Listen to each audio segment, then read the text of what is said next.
I really wasn't planning on weighing in too heavily on this whole MrBeast drama that's blowing up, calling him demonic for his newest video about curing 1,000 people's blindness. Because I feel like the only people that are going super hard on this, making a big hoot and holler, calling it demonic, are people who are terminally online, like a Twitter prisoner, their soul trapped on the platform, forced to tweet 50,000 tweets a year, and pretty much find every possible thing to be upset about. I'm still just not convinced there's any real, breathing, sentient people that actually have these thoughts outside of Twitter. I think Twitter, for some reason, acts as like this exorcism to bring out the dumb demon within everyone. It's extremely easy to go on Twitter and say the stupidest shit imaginable and never register how dumb it is.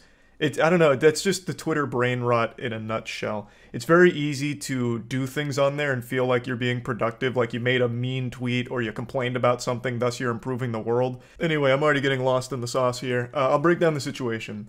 MrBeast made a video a couple days ago where he paid for people's life-changing surgery for restoring eyesight, giving them eyesight for the first time. It was a very big video. Performed extremely well, tons of views, but it also spawned tons of controversy, which isn't surprising at all. I'm sure everyone saw that coming. This wasn't a shocking revelation. It was about as surprising as learning that poop smells bad, because everything is controversial to someone, no matter what. And I know this has been said a million times now, but it is the truth. If MrBeast made a video talking about how he found the cure for cancer and is giving it away to, like, for free for everyone, forever, there would still be a large group of people online that would be comparing him to the Antichrist and saying he's only doing it as a selfish means and it's exploitative. Like, we've reached this point where everyone has to be mad about something, no matter how positive it is. It's pretty much a giant fucking parody of civilization at this point when it comes to how Twitter responds to shit. But anyway, he makes this video, he pays for all of these surgeries, and he gets blasted on Twitter for it by a large group of people. I'll just go ahead and bring up probably the biggest tweet that people were talking about. It's this one that talks about it being demonic and not being able to explain why, which is always such a beautiful argument. This thing sucks, but don't ask me why, because I can't explain it. It just does, because everything sucks to me. Fuck everyone and fuck everything. Everything's negative. It's a really great point that they're making here, but anyway, this led to a large discussion and people debating, is it even a good thing what he's done here? So let me weigh in here. Here comes MrBeast's unpaid PR guy coming out. I think it's a good thing. I think there's a lot of good arguments to be made about the state of medical treatment like this. How 1,000 people could have had life-changing surgery if they were just born wealthier, or if they were a bit luckier with their financials, if they just had a good spawn in life. They could have been able to afford this life-changing treatment and been able to see. But it's been paywalled, and they couldn't afford it. And the only way they were able to get it is because MrBeast wanted to make a video out of it. That's a very real problem. But it's a problem MrBeast didn't create. He's not the supervillain puppet master behind the scenes making these treatments unaffordable. This is so weird to target him. It seems very misguided instead of going after the actual issue at the core of all of this.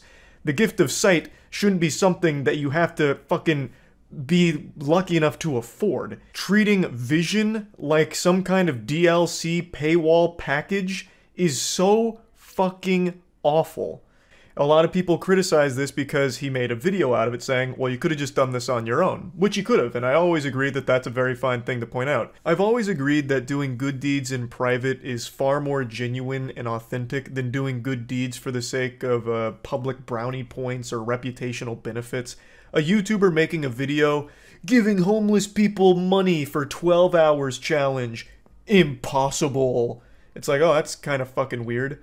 But I've also always maintained the stance of, yeah, the motivation may have been selfish, but those people did get money that is no doubt going to be helpful for them. So it's a good deed done by a less than good person. And the thing with MrBeast is, he does do a lot of great shit for his community in private. So when he does do these public displays of doing good things, I never get the impression that it's inauthentic or coming from a place of trying to, capitalize on the back of suffering or anything like that. Like, of course, you can obviously tell it grows his brand, so it is mutually beneficial. Him doing good deeds does also benefit him, maybe not financially, but in terms of like subscribers and all of that, it does help him. But both things can be true, that he can be genuinely wanting to help people while it also helping himself. But I feel like MrBeast, given his track record, has shown that he does these things to hopefully inspire others, and the money he makes from this content usually goes into other things that help other people, like MrBeast philanthropy, for example. So it's always fueling a greater good regardless. But something that is important to point out is that, yes, it does grow his brand. He benefits from this. Even if it's not financially, he obviously is going to take a huge net loss on this because of the price of these surgeries. His brand does grow from it. But I ask, is that a bad thing? For so long, people have called for positive role models to be the people that are successful and popular. And now you have someone like MrBeast, who is the biggest YouTuber, and almost all of his content is focused on improving other people's lives, whether it's directly through financial incentives, through MrBeast philanthropy, food kitchens, paying for 1,000 people's eyesight. Isn't that the exact kind of content you would want to be successful? Let's hop into the septic tank and play around in the shit takes for a moment. Let's say MrBeast is truly rotten to the core and everything he does is driven for selfish gain, of growing his brand and all of that. No matter how you spin it, 1,000 people in this video just had their lives improved for the better. And let's say other selfishly driven assholes watch this video and they see the amazing amount of views on it. Well, they might do the same thing. 1,000 more people get their blindness cured by another YouTuber who wants a ton of views. Also, real quick, MrBeast didn't find the cure for blindness. It's not like he was digging in his backyard, found buried treasure, and it was just like this fucking panacea to cure blindness or anything like that. He is paying for surgery that currently exists. Just wanted to quickly clear that up real quick, just in case anyone keeps seeing these headlines and are convinced that Dr. Beast came in here and found some kind of wild blindness cure. But anyway, it doesn't even matter what the motivation behind the videos or the act is, because no matter how you spin it, there's the immutable fact that 1,000 people just had their lives improved for the better. Even if MrBeast is the result of a fusion dance between Darth Vader and Doctor Doom, it wouldn't change the fact that 1,000 real people just experienced a very real improvement in their life as a result of them making that video. Which in my opinion is a good thing, and I feel like most people should feel the same way. There's plenty to be mad about with the core problem here, which is these people should have already had access to this treatment without MrBeast needing to make a video on it. That I completely agree with. But that doesn't make me mad at MrBeast for doing it. That makes me upset at the system that's currently in place enforcing that. That is the issue, not what MrBeast has done. And I'm so fucking tired of hearing this term poverty tourism tossed around when talking about MrBeast. It just shows such a gross misunderstanding of what that even means. To try and slap that label on what MrBeast does is so fucking off the mark. The worms in your brain must be suffering from parasites. Like, there is so much wrong in your noodle to possibly even think for a second this could be considered poverty tourism. You know what is poverty tourism, and something that a lot of YouTubers have done and is exploitative, is the people that go to, like, when Phidias went to the poorest country in the world, and it's just showcasing, oh, look at how poor they are, and treating everyone there like props for his own video. That's poverty tourism, and I will fully agree that there are cases of people trying to emulate MrBeast, like the example I just used, Phidias, and just completely missing the mark and ending up making a video where it's just, hey, look at all these poor people. Wow, they're so poor. Can you believe they're that poor? Maybe we should do something? Like, that's an issue. Yeah, that content sucks. I don't support that. Fucking nobody supports that. When Phidias posted that video, he got dunked on by everyone on the internet. It's not something people like. But what MrBeast does, I think, is very far removed from poverty tourism. Now, there is one very legitimate complaint directly at MrBeast that I will agree with, and it's the thumbnail. The thumbnail is weird. I definitely think this is one of MrBeast's weirdest thumbnails here. It's like alarming, almost. Like, there's like 1,000 words told in this single picture here, and none of them make any sense. So yeah, I think the thumbnail is very odd. But yeah, thumbnail aside, I think what he's done is a good thing, obviously.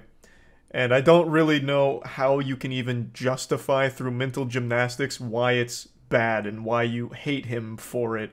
It just doesn't really compute with me. What you're actually mad about is an issue he had nothing to do with.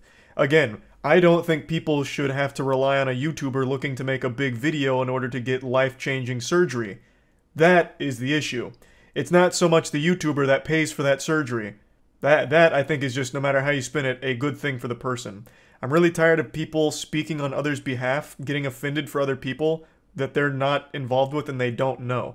I've seen a lot of people attribute feelings to the 1,000 people in these videos saying, man, they must feel so used and exploited. They must feel so violated that Jimmy used them here for a viral video. Well, I'm going to make a counterpoint. What the fuck are you talking about? Do you know them? Huh? Was that you in the video? Your family member? Your friend? I doubt it. Highly doubt it. How are you going to speak for them? How are you going to be mad for them and try and tell everyone what they were likely experiencing? I would wager a guess they're experiencing a high level of happiness. I bet they were thrilled to have eyesight. Would be my guess. So yeah, anyway, that's really my take on the whole situation. I think this drama is one of the sadder ones I've seen in quite some time, because I feel like this is just something most people should be celebrating. Like, hey, the biggest YouTuber is doing good things, as opposed to degenerate shit, like most people online. I think that's something to be happy about. There's 1,000 people whose lives have just been improved. I think that's a good thing. Like, I think that's a big thumbs up. There are issues you can talk about as a result of this, and there is a really good discussion to be had about, like, the actual core thing regarding the surgery and the cost of these kind of procedures. I think that's a good conversation to have, but I don't know why it comes back to MrBeast being a bad guy for paying for the surgery. So yeah, I just wanted to talk about that. That's about it. So yeah. Twitch chat is a place where common sense and reasoning goes to die. At least for the most part. There is some unhinged chatters out there, and I swear to God, some of them aren't even like real people. They feel like figments of an imagination from your worst nightmare, or like lobotomy victims all spouting some nonsensical garbage that isn't even related to what's happening in the stream. But now I'd like to introduce you to the final boss of unhinged Twitch chatter. This guy. Danny sent me this today, and I haven't heard anyone talk about this, which is surprising, because this is one of those, like, weirder stories that I feel people would be talking about from Twitch. So this guy made a statement in an unnamed streamer's chat claiming that he was about to go kill some people in a mass shooting, and then he got arrested for it because the chatters warned the FBI, and they actually acted on it. So he said that mass murder was coming soon in the Twitch chat, and then they actually showed up and arrested this man, and he's now about to face some serious repercussions for this. This is also, surprisingly, like the first time I feel the FBI's ever acted on something like this. I can't remember which mass shooter it was, but one of the mass shooters had made a statement similar to this in a YouTube stream, and the FBI was tipped off about it. And they had already, like, identified that guy as a person of interest, and they still didn't act on it, and he actually did follow through and kill people. What mass shooter was that? Does anyone remember? Was it Nicholas Cruz? It might have been. But yeah, so I think this is a good thing. I am happy to hear that they took action about that. 100%. With everything that's been going on, this is a fat W. Huge L for this fucking loser, but like a big W for law enforcement. I'm glad they finally bothered to take any level of proactive action here, for sure. Now, when he was apprehended and questioned by authorities, he admitted that the account was his and that the comments were stupid, saying that he was in a dark place, kind of similar to like a YouTuber apology video, honestly. He was saying like he was depressed, intoxicated, and he was recently going through a loss in the family, so he made those comments, which isn't a justification at all for what he said. Like, it's sad to hear that he was going through such tough shit, but that doesn't at all excuse these kind of threats. And I do consider these threats now. This isn't just like nonsensical hoopla tossed out there. I no longer view it as it's just a prank, bro. It's just me goofing around being a little silly, threatening some mass murder. When there have been so many mass shootings, and like I mentioned in the stream, one case just like this where someone made a very similar threat and then followed through on it shortly thereafter. And you see so many times, like almost every time there's a mass shooter, the authorities come out and they're like, yeah, we actually knew that this guy was a threat. We also knew about the things he was saying online. Like, we actually even had him in our custody for a little while. We gave him a fist bump and told him, like, you know, it's all good now. We looked into your eyes, into the windows of your soul, and we decided you probably won't do it. And then he did it, so we were kind of shocked and almost betrayed that he did it. But yeah, we knew, like, all of these details. And then you always, like, are left scratching your head like, well, why didn't you act on it? Like, maybe get guns away from that person or something. So even if this guy wasn't a legitimate threat, he wasn't some Gotham villain about to poison the water supply or start spouting riddles off to Batman, it's still good, and I view it as a very positive thing that the authorities went to investigate, to confirm whether or not this individual had plans to harm himself or others. I'm glad it wasn't a threat that was taken lightly or falling on deaf ears, just because I don't think there's any reason to take that chance anymore when something just like this happened and did lead to a lot of innocent deaths. So I do think this is a good thing, but I have seen a lot of people making the slippery slope argument about, well, if everyone's chats are being policed and you can be arrested for things you say anonymously in a chat room, that could lead to a lot of other things where people are getting punished for really minor offenses. And I can kind of see where that stance is coming from, that perspective, because, for example, eRob, who is a Twitch streamer, nay, that's doing him a disservice. He's more than a streamer, he's a goddamn icon. eRob made a joke with one of his viewers in his offline Twitch chat about beating him up at TwitchCon. It was just a threat made in jest between two people that knew each other, and eRob got reported for it in the offline chat, and Twitch banned him for a whole month because of that threat, even though it was just a joke. And they didn't fall back on the ban. He spent the entire time in the slammer, in purgatory, unable to stream, all because he made that joke that was taken to the principal's office by the hall monitor, and he was unjustly disciplined for it. So I can see why people would then take this situation where this man was arrested after his threats and blow it up to a bigger scale where if this is more commonplace, who's to say authorities won't start just striking people down for really small things without looking at like the bigger context or even bothering to see if they were joking or whatever. Like I do kind of understand where that's coming from, but I still think at the end of the day, it'd be very dangerous and stupid to ignore threats like this guy was making. Multiple threats about mass murder coming soon, killing 20 people, shit like that. He made himself sound like he was just gonna be fucking piling up corpses in the street.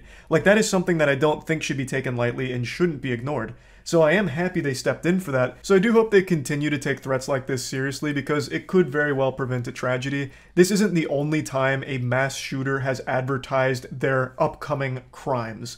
And while this guy may not have had any plans to do it, some of the other ones have and have followed through on it, and authorities didn't act until it was too late. Now this does bring me to an extremely important point to mention with this whole subject, and that's the curious case of Josh Palault, whom I've made a video on and who's been on our podcast twice now because his situation was so unique and fascinating and just at times downright diabolical. This shit grabs your nipples and fucking titty twisters them. Like his whole case, his situation and everything is unreal to believe that it actually happened. And it's very similar to what we're talking about right now. Josh, quite a long time ago while playing RuneScape and drinking, made a threat on the game about a school shooting. You know, don't go to school the next day, that kind of thing. And the Jagex, the company behind RuneScape, the developers, got tipped off to what Josh had said, and they forwarded that information to the authorities. So then the authorities scoot in sideways, kick down the door, throw the cuffs on him, and then absolutely steam his fucking ham. He received 6 years in prison. This was not a light sentence by any means. 6 full years, which he served the entire term of, because they determined that they had reason to believe he was like an actual possible threat. And I'm not going to get into like the actual nitty-gritty of the case, but with all of the information out there, it feels like it was an extreme case of corruption here that led to him receiving a 6-year punishment. He was a kid who was drinking and saying some stupid, edgy shit online, and it doesn't seem like there was any real evidence to suggest that he was going to go out and hurt people or do anything horrible, that he was just making those shitty, edgy threats. Now, I do think it was right that they stepped in to investigate, just to be sure and just to be safe, but then after they go through the whole song and dance of the investigation, they should have reached the conclusion that this is just an edgy troll. And yes, of course, get slapped with some kind of penalty or charge about making, like, ridiculous threats online. That's completely fine and understandable. But 6 years because they viewed him like a fucking terrorist made no sense.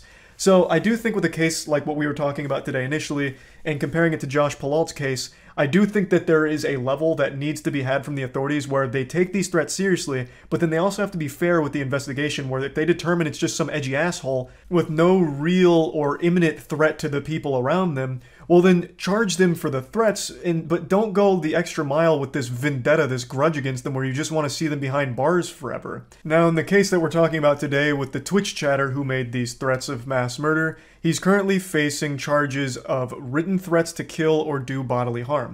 Now, that seems to fit the crime. That seems like a punishment that fits the crime. That's exactly what he did. They determined he didn't have any firearms, and they seem confident that he was never actually going to carry out these things. Thus, he's just being charged with the threats of doing these things, as opposed to, like, the potential act of doing them. So, I think that overall this whole thing is a good thing from the authorities. It doesn't seem like they're making the same mistake they made with Josh Palalt here, where they try and throw the whole book at him, just get the whole kit and caboodle tossed his way. It seems like they know very much what's happening here. They took it seriously, and they're pursuing charges that I think are appropriate for what they've done. Now, I just wanted to talk about this situation because I thought this was a pretty important one. Again, if this was a very unwell individual who was going to carry out something terrible like this, then this would have absolutely just saved lives. And regardless, I think it is still a good precedent to set where you shouldn't be making these kind of stupid, reckless, dangerous threats online in the first place. Like, I do think this charge that he's facing for it is appropriate, and I just wanted to talk about that. That's about it. See ya. One of the largest streamers on the planet just caught a permaban from Twitch. Adin Ross. I'm sure this is a name you've heard of by now. He's absolutely blown up over the last couple years.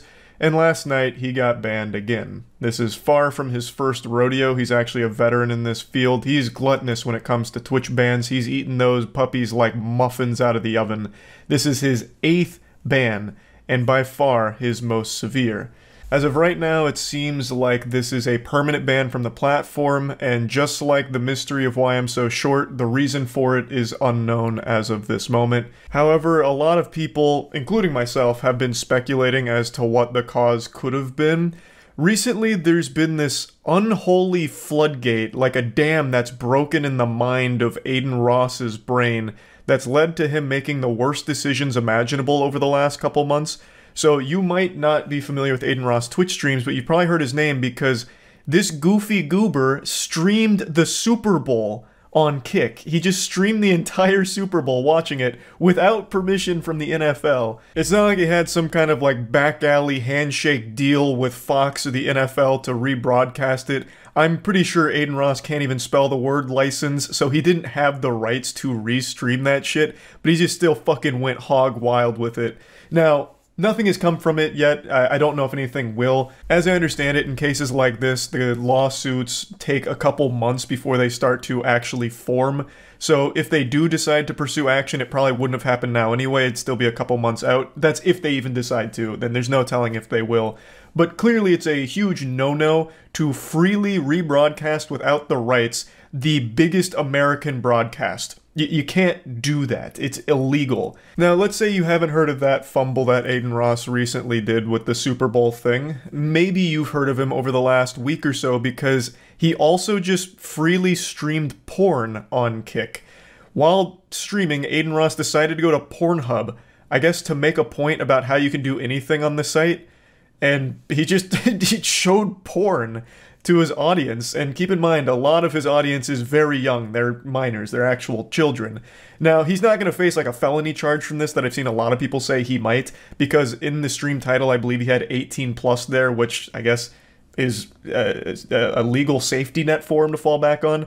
But everyone knows Adin Ross viewers are skewed very, very young. So it's still a very fucking creepy and weird thing to do, especially with that audience and on stream. Now, what makes this really interesting is how hypocritical it is, because Adin Ross has recently come out very hard against porn.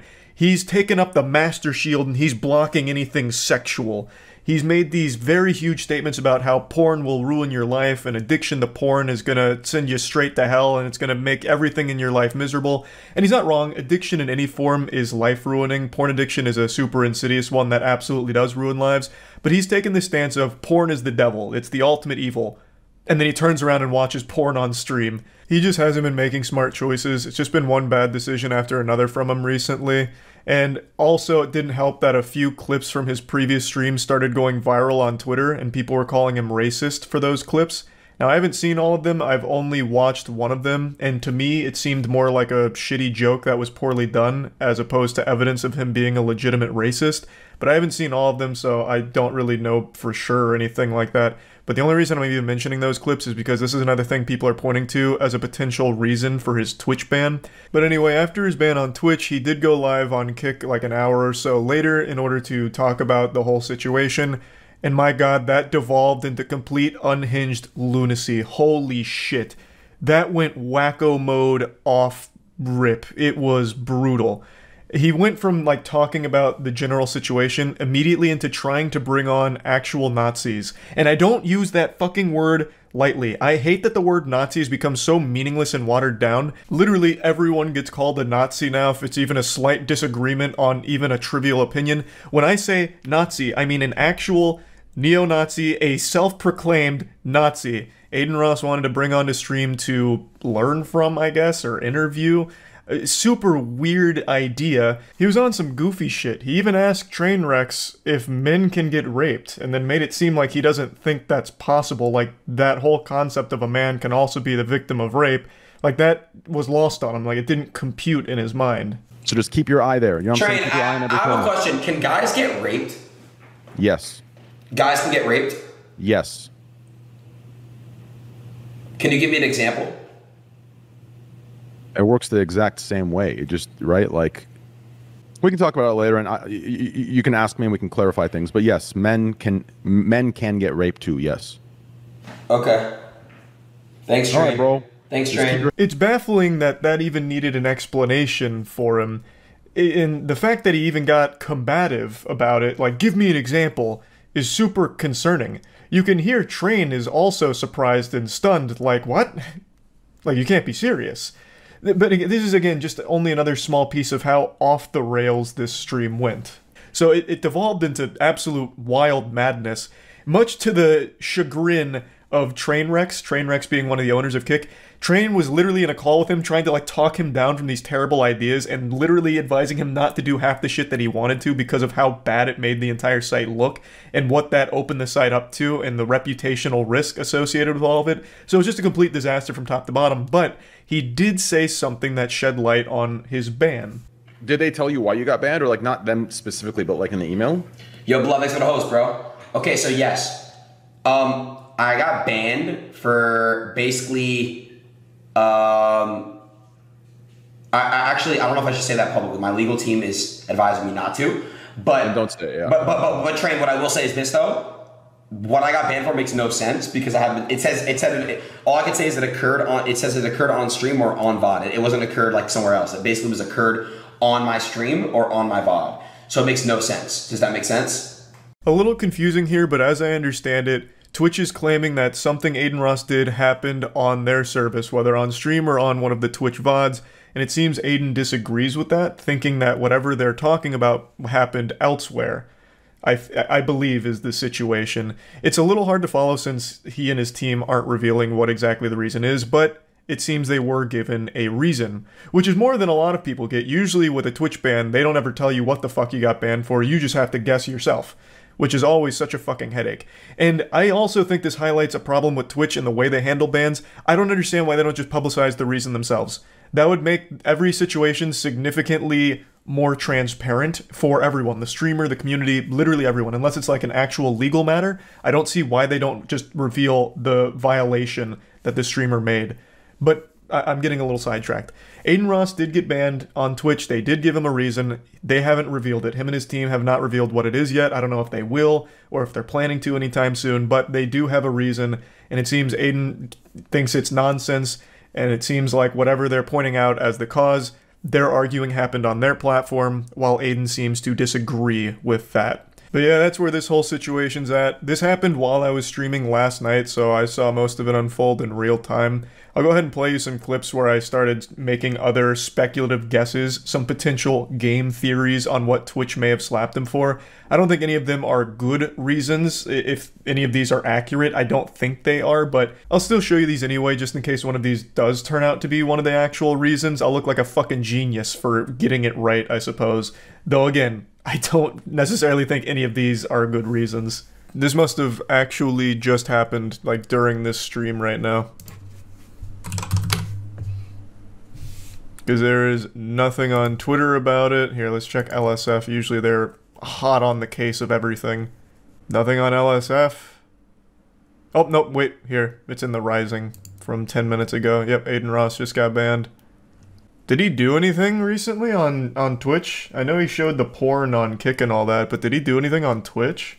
Oh, true, he did make that statement about moving the Kick. I don't know if that's a violation of Twitch's terms or something. They didn't ban Ninja when he moved to Mixer. He went live on Twitch saying he's live on Kick.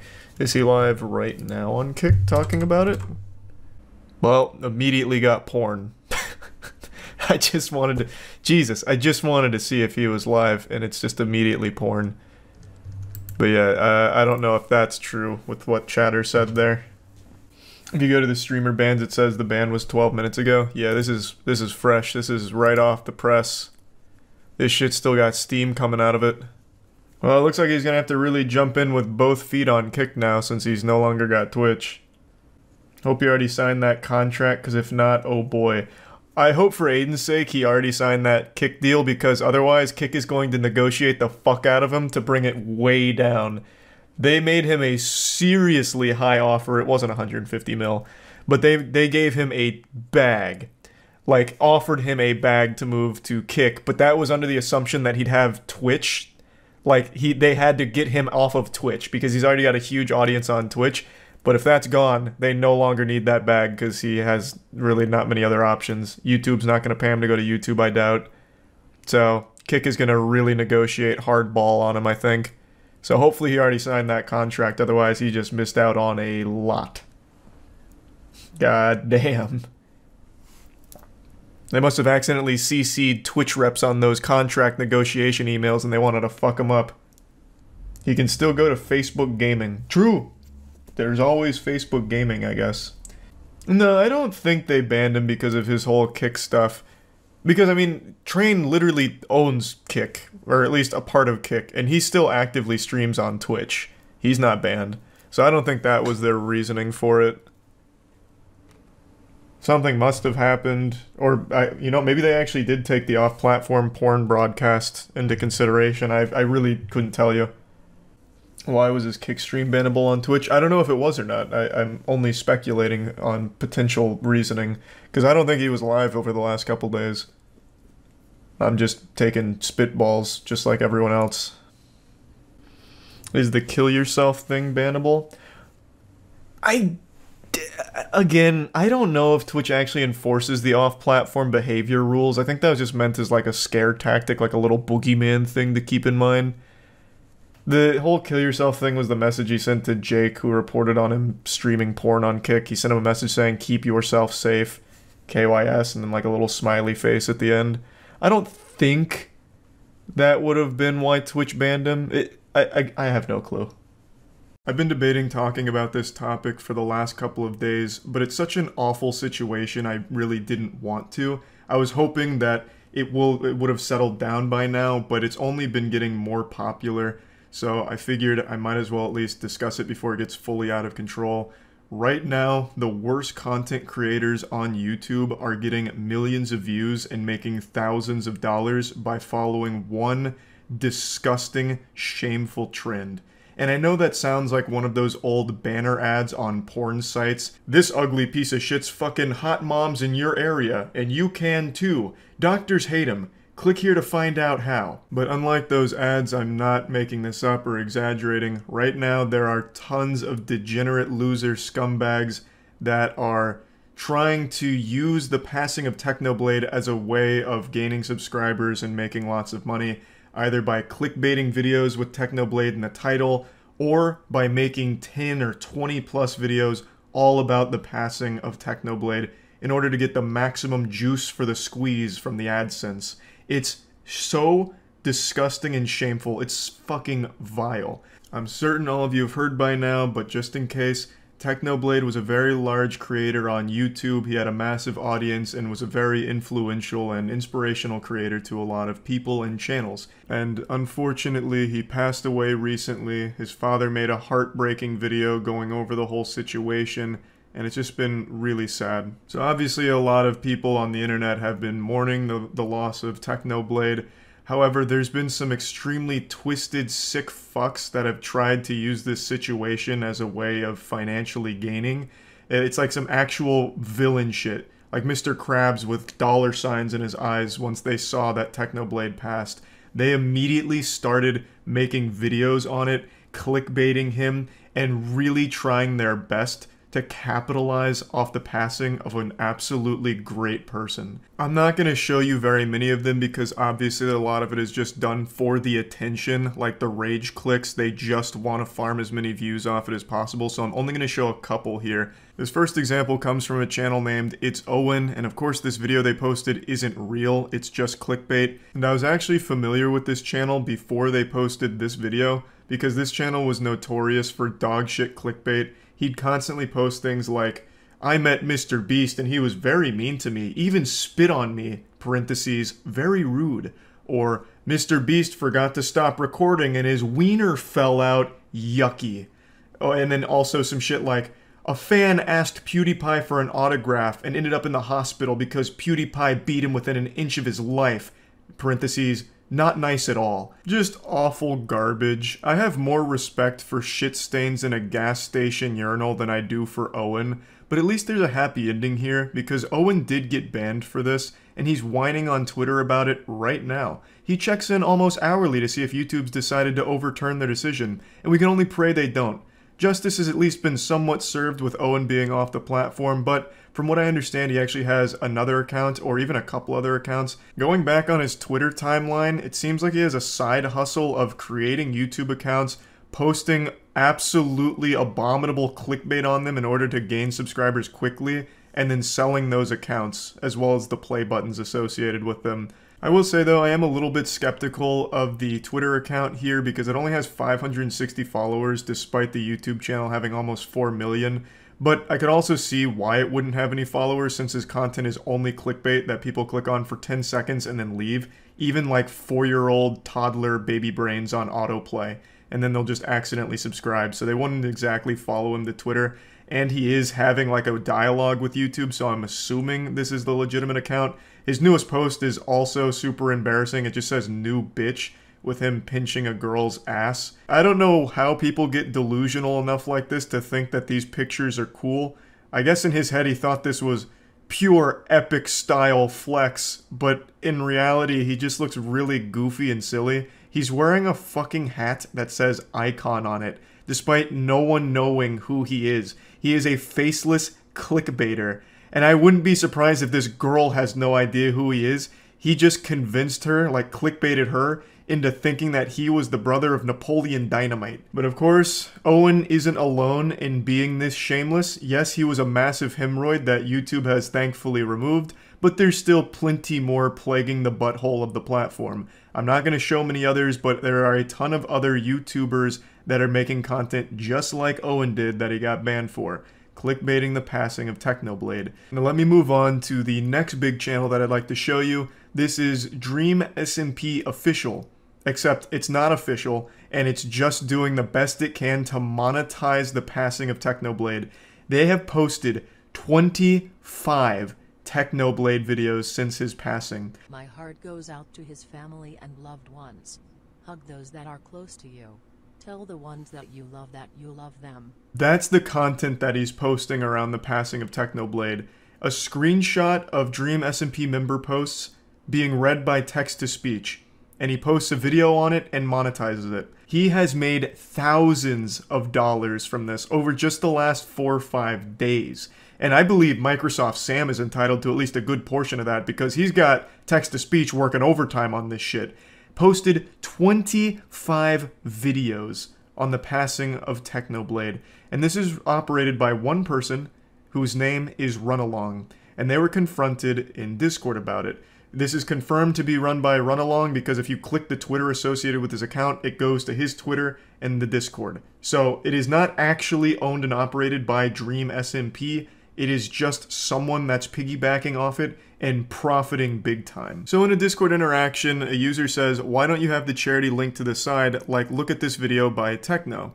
And they mention the feature where you can add fundraisers to videos, which immediately put a donation option for viewers, which is right to the side of the video. It's used by a lot of people. And when asked about this, Runalong says, people can donate with or without it. I'm still giving a portion of my money away. Going a bit deeper, he says that he'll provide screenshots as well when he receives it. To which they respond, but I have another question. Why so many videos about Techno? I counted 17, so this is probably like 4 hours old because he's already posted an additional 8 videos since this interaction. I understand it's important in breaking news, but 17 is so many. He says, the more I get, the more I can give back. And to which they respond, and the more goes into your own pocket too. Which is absolutely correct. Since he's only giving a portion away, the more videos he makes taking advantage of Techno's passing, which is such a fucked up thing to even say out loud, the more he does that, the more money he is making. And yeah, I suppose by extension, the more money he gives away to charity, assuming he even does that, which I highly doubt. But regardless, this is dog shit. Every person right now, YouTube commentators who have made 9 or 10 videos on Techno's passing, all of them are hiding behind this, I'm giving the money to charity though, so I'm a good guy thing. All of them are using it as a way of deflecting criticism, when in reality it's blatantly obvious all of them are vultures trying to use this situation as a way of gaining subscribers and engagement. That's just the pure, factual meat of it right there. There is no way of justifying making 9 or 10 or 25 videos on a tragic situation like the Technoblade situation. There's just no way of ever convincing me that what you're doing actually has a noble cause. There's one commentator in particular who's been in some hot water recently, being called out by a lot of different channels. I'm not going to show them because, again, mainly they do these things for attention and just cheap clicks, and plus I don't want anyone to go over and harass them or anything. But they've posted, I believe, 9 or 10, maybe even 11 videos all on Techno, and they have been trying to take this high road of all of the money that these are generating is going to charity. And then they gave an update saying, we've raised like $1,000 for charity thanks to these videos. But the videos have like, in total, like 3 million views. So bare minimum, that should be like 2.5 to 3K. So they're already being disingenuous with what they're actually making off the situation. All of them are using this as a way of milking a very great YouTuber's unfortunate passing. And they know it, the audience knows it, but they're trying their absolute best to spin it in a way that helps them sleep at night or doesn't make them look like an irredeemable piece of shit to their audience. As this was rendering, I think it's only fair that I mention that the YouTuber I'm referencing posted a video showing that they donated 3K to the charity in the Technoblade tribute. The videos actually earned about 2.7K, which he showed, and then he put in an extra 300 of his own money to get to 3K. And that's cool, that's good, money going to charity. But it doesn't at all change my opinion of him or what he was doing. It doesn't matter if you give every penny that those videos generate to a charity, because that's not the only way you're profiting from the situation. This commentary channel I just mentioned has gained 16,000 subscribers over the last 4 days, where usually they experience 1,000 subscribers per month. So in 4 days, they have 16x'd their normal monthly gain. That's fucking wild. What are you gonna do? Start donating subscribers to a charity as well to make up for it? You're not the good guy, no matter how hard you pretend to be. It's more than just profiting like actual dollars from AdSense. You have gained so many subscribers off of this situation. And even if all of the videos were not monetized, like if all of the Dream SMP videos weren't monetized, all 25 of them had no monetization at all, same with the commentary videos, even if none of them were monetized, you are still directly putting your mouth on the teats of this and milking it and capitalizing off of it. It's always great to celebrate a donation to a good cause, but that doesn't mean you have to celebrate the person that did it. Now, I want to make it clear before things get mixed up here, I don't think there's anything wrong with making a video on Technoblade, like a tribute to Technoblade, talking about them, going over what they meant to you, as well as just the internet as a whole. I think all of that's very positive and wholesome and can be great. And donating the money that those videos make through AdSense to charity is even better. But there is never a situation where you're gonna do that 8, 9, 10 times genuinely. Like, there's just no reason for it. That's milking it. That's taking advantage of it for your own personal gain. There's being respectful, and then there's being shameful. And it's very clear where most of these fall. Videos like what I just showed you from Dream SMP, from Owen, as well as touched on from commentators, where it's exceeding like this crazy amount of content all surrounding a tragedy, that's absolutely milking it and being disrespectful. And while we're already on this topic, there's another really awful trend that I want to bring up in this same general ballpark, and this happens with every celebrity passing ever on YouTube. There's always going to be those children that come from loveless, broken homes that'll make a video talking about why it's a good thing the celebrities died, or summoning that dead celebrity at 3 a.m., or they're in hell, burning in hell, all of that awful, disgusting shit. That's unfortunately been happening with Technoblade, and a lot of people have been posting that content all around the internet, and people have been sharing it in order to go to the video and leave hate messages, and that's exactly what they want from you. The reason those videos get made is for those hate messages in the comments. They're done in order to get quick views from people that are outraged by the content. They're doing it as outrage bait to farm engagement that way. So the best thing to do with that is completely ignore it. That's existed for a few years now in like a big way, and it's probably going to continue to exist, and the only thing you can do is not go over there to give them any sort of attention at all. It'll eventually just die out once they realize no one gives a fuck about them. They're faceless losers in real life, but online they can have some kind of presence by making people mad at them, and that attention is the only thing that gives them some level of comfort in life. It's sad, it's pathetic, but you have to just be strong enough to resist the temptation to insult them on the video, because by going to that video, giving them that view, giving them that comment, you're doing exactly what they want from you. So I just wanted to put that out there. I hate that shit, but you have to just ignore it. I think that covers pretty much everything I wanted to talk about today with this awful trend going around on YouTube. And yeah, that's really about it. So yep. Yeah, it's only been a couple days since I talked about the NPC TikTok live streaming trend, and it is completely out of control now. It's spreading faster than the bubonic plague, and it's significantly worse for your health. It is tragic that this is the state of entertainment now. I don't blame any of the streamers hopping on this trend because it's an infinite money cheat code right now. This is a non-stop avalanche that's only gathering more and more steam, but instead of it being an avalanche with snow, it's an avalanche with doubloons. This is legitimately free money because people, for some reason, are just throwing all of their allowance, all the schmeckles from their pockets at every single TikTok streamer that's doing this NPC trend. I'm confident all of you have heard and seen this trend by now, but just in case, I'll introduce you to the patient zero that started this NPC streaming outbreak. Grab, fire, fire, meow, hee-haw, yes, you got me feeling like a cowgirl, let me write it, huh? Oh, thank you, Fruity, I love you. Balloon. That was good. Coconut. Hee-haw, yes, you got me feeling like a cowgirl, grab. This is Pinky Doll, and with the rate at which she's growing from this trend, she'll end up being more well-known than the Bible at this point. She has exploded from this. 50,000 viewers during her most recent NPC stream, and apparently, according to reports, eyewitness accounts, she went for 5 hours of doing that non-stop. Can never fault the work ethic there. That is some fucking iron will. That is a certified top 10 anime never give up moment right there. 5 hours of just repeating the same emotes forever. Literally just spamming taunts in a fighting game for 5 hours like this. That's not easy. That's beyond mind-rotting. But that's where the money's at right now. She has blasted a new market wide open here with weirdos that want to watch NPC streams forever.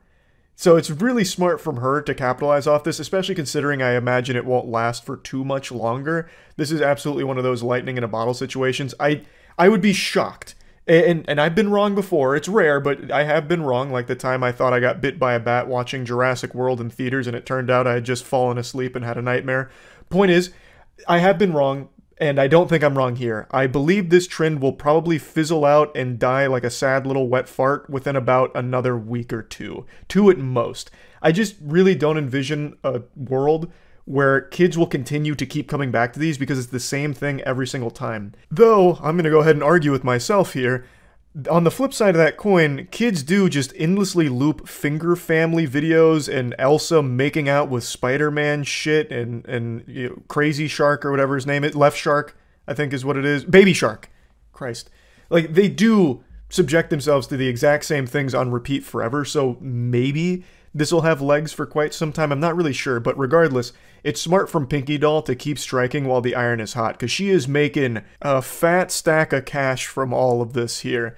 And again, she's not alone. This has become the biggest trend right now. Either people hopping on ironically and then still doing it for like hours and then doing it multiple streams, or just people fully shamelessly copying and doing exactly what she does. If you go on TikTok and just scroll through live streams, pretty much all of them are this. There's been a bunch of videos posted of it, so I'll just show you clips from a couple of them that keep floating around of people that just scroll through TikTok lives, and it's literally every single one of them doing NPC streams. Guys, thank you all for the likes. I appreciate it. The roses. Roses. Roses. Roses. The clip goes on for a lot longer, but I want to quickly interrupt before getting back to it. That roses to roses true combo there was actually fucking wild. That wasn't planned or anything from the person who posted this, I don't think, because they were just scrolling, I believe. So that just happened naturally. Like, that's how formulaic the NPC streams are. They're pretty much the same thing, just repeated forever. And they all generate a lot of attention from the audience, like thousands upon thousands of viewers for pretty much every creator that's hopping on board, as well as a ton of money, because again, the trend is NPCs acting out their emojis that people are donating. So they're getting donated roses, so it's smelling the roses. Roses! Roses! Roses! Oh, roses! Roses! Roses! Like, across the board forever. It's always the exact same shit for everyone doing it, and it's highly successful for them. And the audiences, for some reason, find it very entertaining and satisfying, which is concerning. It's the perfect illustration of just how bad for the human attention span TikTok is. Like, this is some fucking embarrassing shit for the future generations here. Because this content, the NPC streams, is basically just resetting the human brain to default factory settings. It's making you devolve to baby brain. Watching this is like watching parents play peekaboo with their baby. Peekaboo? Peekaboo? And then the audience is like, every time. Every single time, even though it doesn't change. It's fucking wild. Hello, I'm AI. Rebooting. System rebooting. Thank you for your... GG. Thank you for the share. Live. Queen Slang. Hi, Zaza. A couple of those were scrolled to a little too quickly to really recognize that they were NPC streams, but they were. Like, if you slow it down, like one of them that went by really quick, they did have the hair iron out with the kernel in it, popping individual popcorn, just like Pinky Doll does in the NPC streams. Everyone on TikTok is trying to get in on this infinite money glitch. And the content itself is legitimately just perpetual stimulation, jingling keys, making as much noise as possible, as often as possible. And it's working. You can see how effective it is, which is so fucking sad. Again, not for the people doing it here, because it's a free bag, and basically they just have to be the little clown honking their nose in order to make the children laugh by saying the same shit every single time for emojis that come through in the donations. I don't really get it. I'm not a fucking psychologist here, but if I was to spitball a guess, maybe this is like an audience of people that didn't get a lot of attention growing up, like their parents didn't play peekaboo with them, or Here Comes the Airplane with their vegetables, and seeing someone do something similar is kind of filling that missing piece in their soul, and that's why they keep coming back every single NPC stream and watching and donating to all of them. That would be my guess, but again, I can't really sit here and psychoanalyze every single spectator of this new sport and try and understand the inner machinations of their complex noodles out there. it's a little beyond my pay grade. I don't fully understand it, but I respect the people that are on the grind making a ton of money off of a wacky trend like this. I've also heard a lot of other people refer to this as an NPC fetish, which again could be true, maybe, I suppose. That there's maybe some merit to that claim, but I'm also not a fetish scientist, so I'm pretty in the dark on that one too. But regardless, one thing that's inarguable, it's extremely successful, and it's not showing any signs of slowing down. In fact, it's only growing in popularity.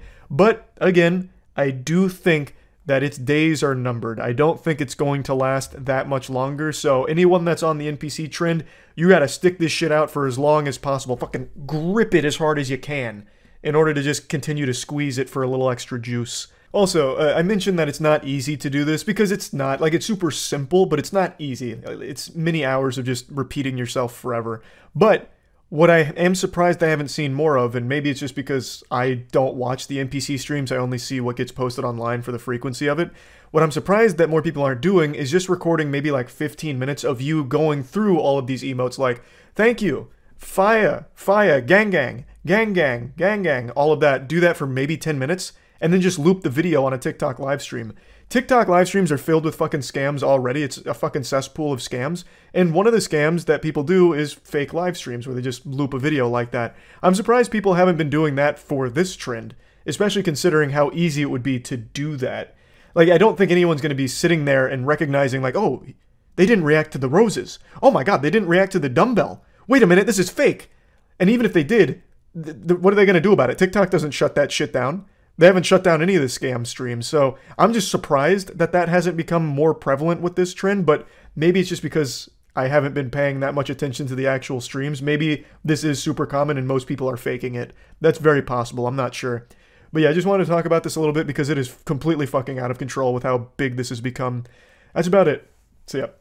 YouTube recently banned a large community of VTubers over a trend they started on stream. And now I bet you're expecting me to follow this up by saying that it was unjust, makes no sense, is a bunch of dog shit and baloney, and demand that we go out into the streets to riot and protest. But that's not the case. This ban wave makes complete sense and is the most obvious outcome to this trend that they started. It's a trend that I'm sure none of you are familiar with because it was only big in Japan and only big in the VTuber community. It's the Splatoon 3 adult video trend, and as advertised with a title like that, it involved porn. Basically, a VTuber group called Shinsegumi got together and hatched the novel idea of playing porn in Splatoon 3 by changing their ink transparency so that way it could work like a green screen. So during stream they could play porn over the green screened ink. And the whole competition or challenge idea was whoever could last the longest on stream without getting banned wins. So they went into this knowing full well they would be banned for it, and they got exactly what they ordered. Their entree came out piping hot, because they all got banned. And the Shinsegumi official Twitter account had to come out and make a statement.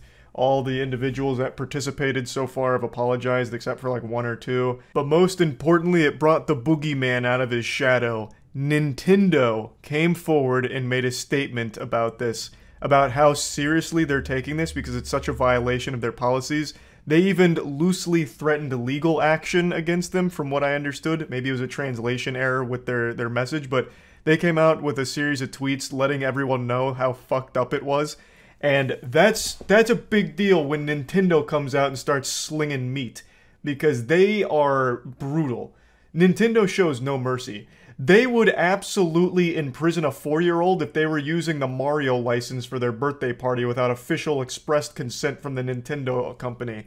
Like, they enforce their policy and their copyright and everything around Nintendo property with an iron fist. Nintendo would burn a hospital to the ground if they found an unauthorized third-party Princess Peach plushie in one of the patient's rooms. They are not a company to fuck with. And I feel like this could be a pretty bad deal for the Shinsegumi team here, if this wasn't a translation error and they actually do pursue legal action, because Nintendo will stop at nothing. They will pursue to the ends of the earth. Now, I'm in no place to say whether or not this was worth it here. Maybe it was, maybe it wasn't, I don't know, but this is certainly one way of going out with a bang. This is quite the statement. Like, if all of them were just tired of being a VTuber or something, this was a great way of just voiding their contract on the spot. Apparently, the porn they were broadcasting starred one of the VTubers in it, so I'm assuming it was just like some hentai that they were putting on stream in Splatoon 3. It's an interesting idea. It's something I wouldn't have thought of, using the ink in Splatoon as a green screen. That's pretty genius. Like, you could do some really fucking banger watch parties with that, I guess. Porn is a little aggressive, but hey, you know, who am I to judge? As of right now, that's as far as this story goes, but I'll keep my finger on the pulse of it to see exactly how it all unfolds. But there is one more thing I want to bring up, and this one's not goofy or silly or anything. This one actually has a lot of meaning to me because I was so personally attached to the property. The creator of Yu-Gi-Oh! Recently passed away. I'm sure you've all heard about it. Kazuki Takahashi drowned recently this year, but today new information came to light on exactly how it happened. And it turns out the man was just a fucking saint, an actual hero. He drowned trying to save people that were caught in a dangerous riptide at the cost of his own life. An army officer came out to tell exactly what happened during this situation, so there's investigation going on for the last couple of months about like what exactly unfolded here. So it turns out what happened is 3 swimmers got caught in a dangerous riptide, and a nearby army officer named Major Robert Bourgeot, I already know I'm fucking the name up, and I'm sorry about that, went in to try and rescue them, and Kazuki Takahashi also jumped in to try and help save them. And they were able to save all of the swimmers, but unfortunately, Takahashi drowned in the process. So he gave his life to try and save others, and I just wanted to recognize him for the hero that he was. You don't have to look very hard to figure out that Yu-Gi-Oh! Played a big part in my childhood. I mean, I have cards on my wall over here, cards over there. I watched the anime every single week that it broadcast. I was a huge Yu-Gi-Oh! Fan and still am to this day. He created one of my favorite franchises ever, and he was also just a great man, clearly. So I wanted to at least put this out here so that way everyone knew that Kazuki Takahashi was a fucking legend. And also, of course, huge hats off to Major Robert here for his heroics as well. And yeah, that's really about it. See ya. I'm sure you've already heard the tragic news. You might still be in tears about it, and I'm not really here just to reopen the wound and pour salt in it, but I think it's important we talk about what's going on. Last night, Pokimane was banned from Twitch. She was banned for watching Avatar: The Last Airbender on stream, but she took it like a champ. She was making a joke about it, saying the Fire Nation attacked, but they're releasing her in 48 hours, so she got a 48-hour suspension for it. This DMCA was handed down by Viacom, the fucking boogeyman of the internet. You do not want to mess with Viacom. If you even think you accidentally saw a clip of something Viacom owns, make sure that you scrub everything. Call your fucking lawyers immediately, and make sure when you go to bed, you're sleeping on your back. You don't want to sleep on your stomach in that case, because Viacom will come in while you're asleep and fuck you in your ass. Viacom is ruthless with how it enforces its rules and its copyright. Viacom will go through your goddamn 8th grade report card, check your SAT scores, look for any parking violations you might have had, and they will just look for anything to slap you with and ruin your life over. They are truly relentless. You might not remember this, but back in 2007, Viacom sued YouTube for $1 billion. Viacom alleged that YouTube was engaging in brazen copyright violations where they were profiting off of their copyrighted work with all of these creators uploading their material, which is illegal. And they sued YouTube. It took 3 years for the first decision, which was in YouTube's favor, but then Viacom came back. Some of it was overturned, but ultimately in 2014, YouTube did come out on top. But while YouTube may have won, creators still lost, because do you know what came as a result of this? The automated copyright system, which is still being abused and broken to this day. This situation's super similar to what's happening on Twitch right now, with creators brazenly engaging in copyright violations where they're knowingly broadcasting copyrighted work in their entirety, and they know full well and openly admit that it is a DMCA problem and they just want to see how far they can push it. And when people bring up that this could have a bigger impact on the site than just their personal streams, they usually are just met with the streamer saying they don't really care. They'll just take the DMCA ban for 2 days and then be back like it's no big deal, which is a pretty selfish and silly take. because there is clearly a history they can look at to see how it negatively impacted the entire platform. I'll get into that a bit deeper in a moment, but just off the top of my head, if I had to quickly spitball a potential apocalypse, like an upcoming doomsday if this problem continues, I feel like Twitch might just revert to how it was back in like 2015, where they outright frown upon reaction content on their platform, where they don't really allow YouTube videos to be played and watched on Twitch. Back then, if I remember correctly, even some big streamers did receive like some warnings or even a ban from watching YouTube content. The meta for watching and reacting to content back then was you'd have the big screen, like the main screen, be RuneScape or League, whatever game, and then a small box in the corner for the YouTube video you were reacting to. That's how people skirted that policy, where they just didn't like them doing that back then. So I feel like if this trend continues of just watching full movie series, full TV shows, full seasons of anime, Twitch might just rip the condom off and say it's not worth it anymore, we're not taking this risk. We obviously can't trust our streamers to watch shit on the platform anymore. They're just blatantly disregarding DMCA laws. We're going to pull the plug on YouTube and reaction content, because as more companies get alerted to this, it could be more of a disaster for Twitch.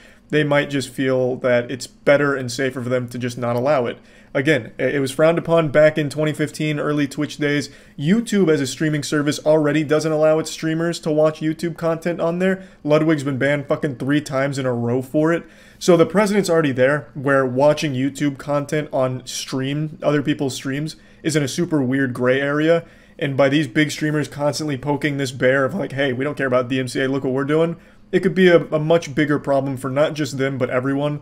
Because if Twitch does go this route and get rid of reacting to content, that hurts a lot more than just the top 20 biggest streamers. That's a big blow to like everyone who streams on the platform and does more than just gaming from time to time. Again, not saying that's going to happen, but I could definitely see it as a possibility.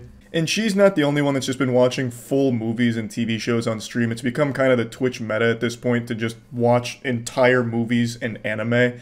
So this whole thing led to a bigger conversation of people asking how stupid are Twitch streamers. Just a lot of people online everywhere just saying how fucking dumb streamers are. This is something I think everyone saw coming. I don't believe there's anyone in the world that's surprised by this DMCA here. I don't think anyone just fucking shot back in their chair, just shocked and spilt apple juice all over themselves going, hey, what do you mean I can't watch my favorite streamer watch the new Spider-Man movie that they downloaded on the Pirate Bay and stream on Twitch? What kind of bullshit is this? What happened to freedom? Obviously, watching full movies, TV shows, and anime is going to get you in trouble on Twitch. You can't do that. Thinking otherwise is like believing in the fucking tooth fairy or flat earth.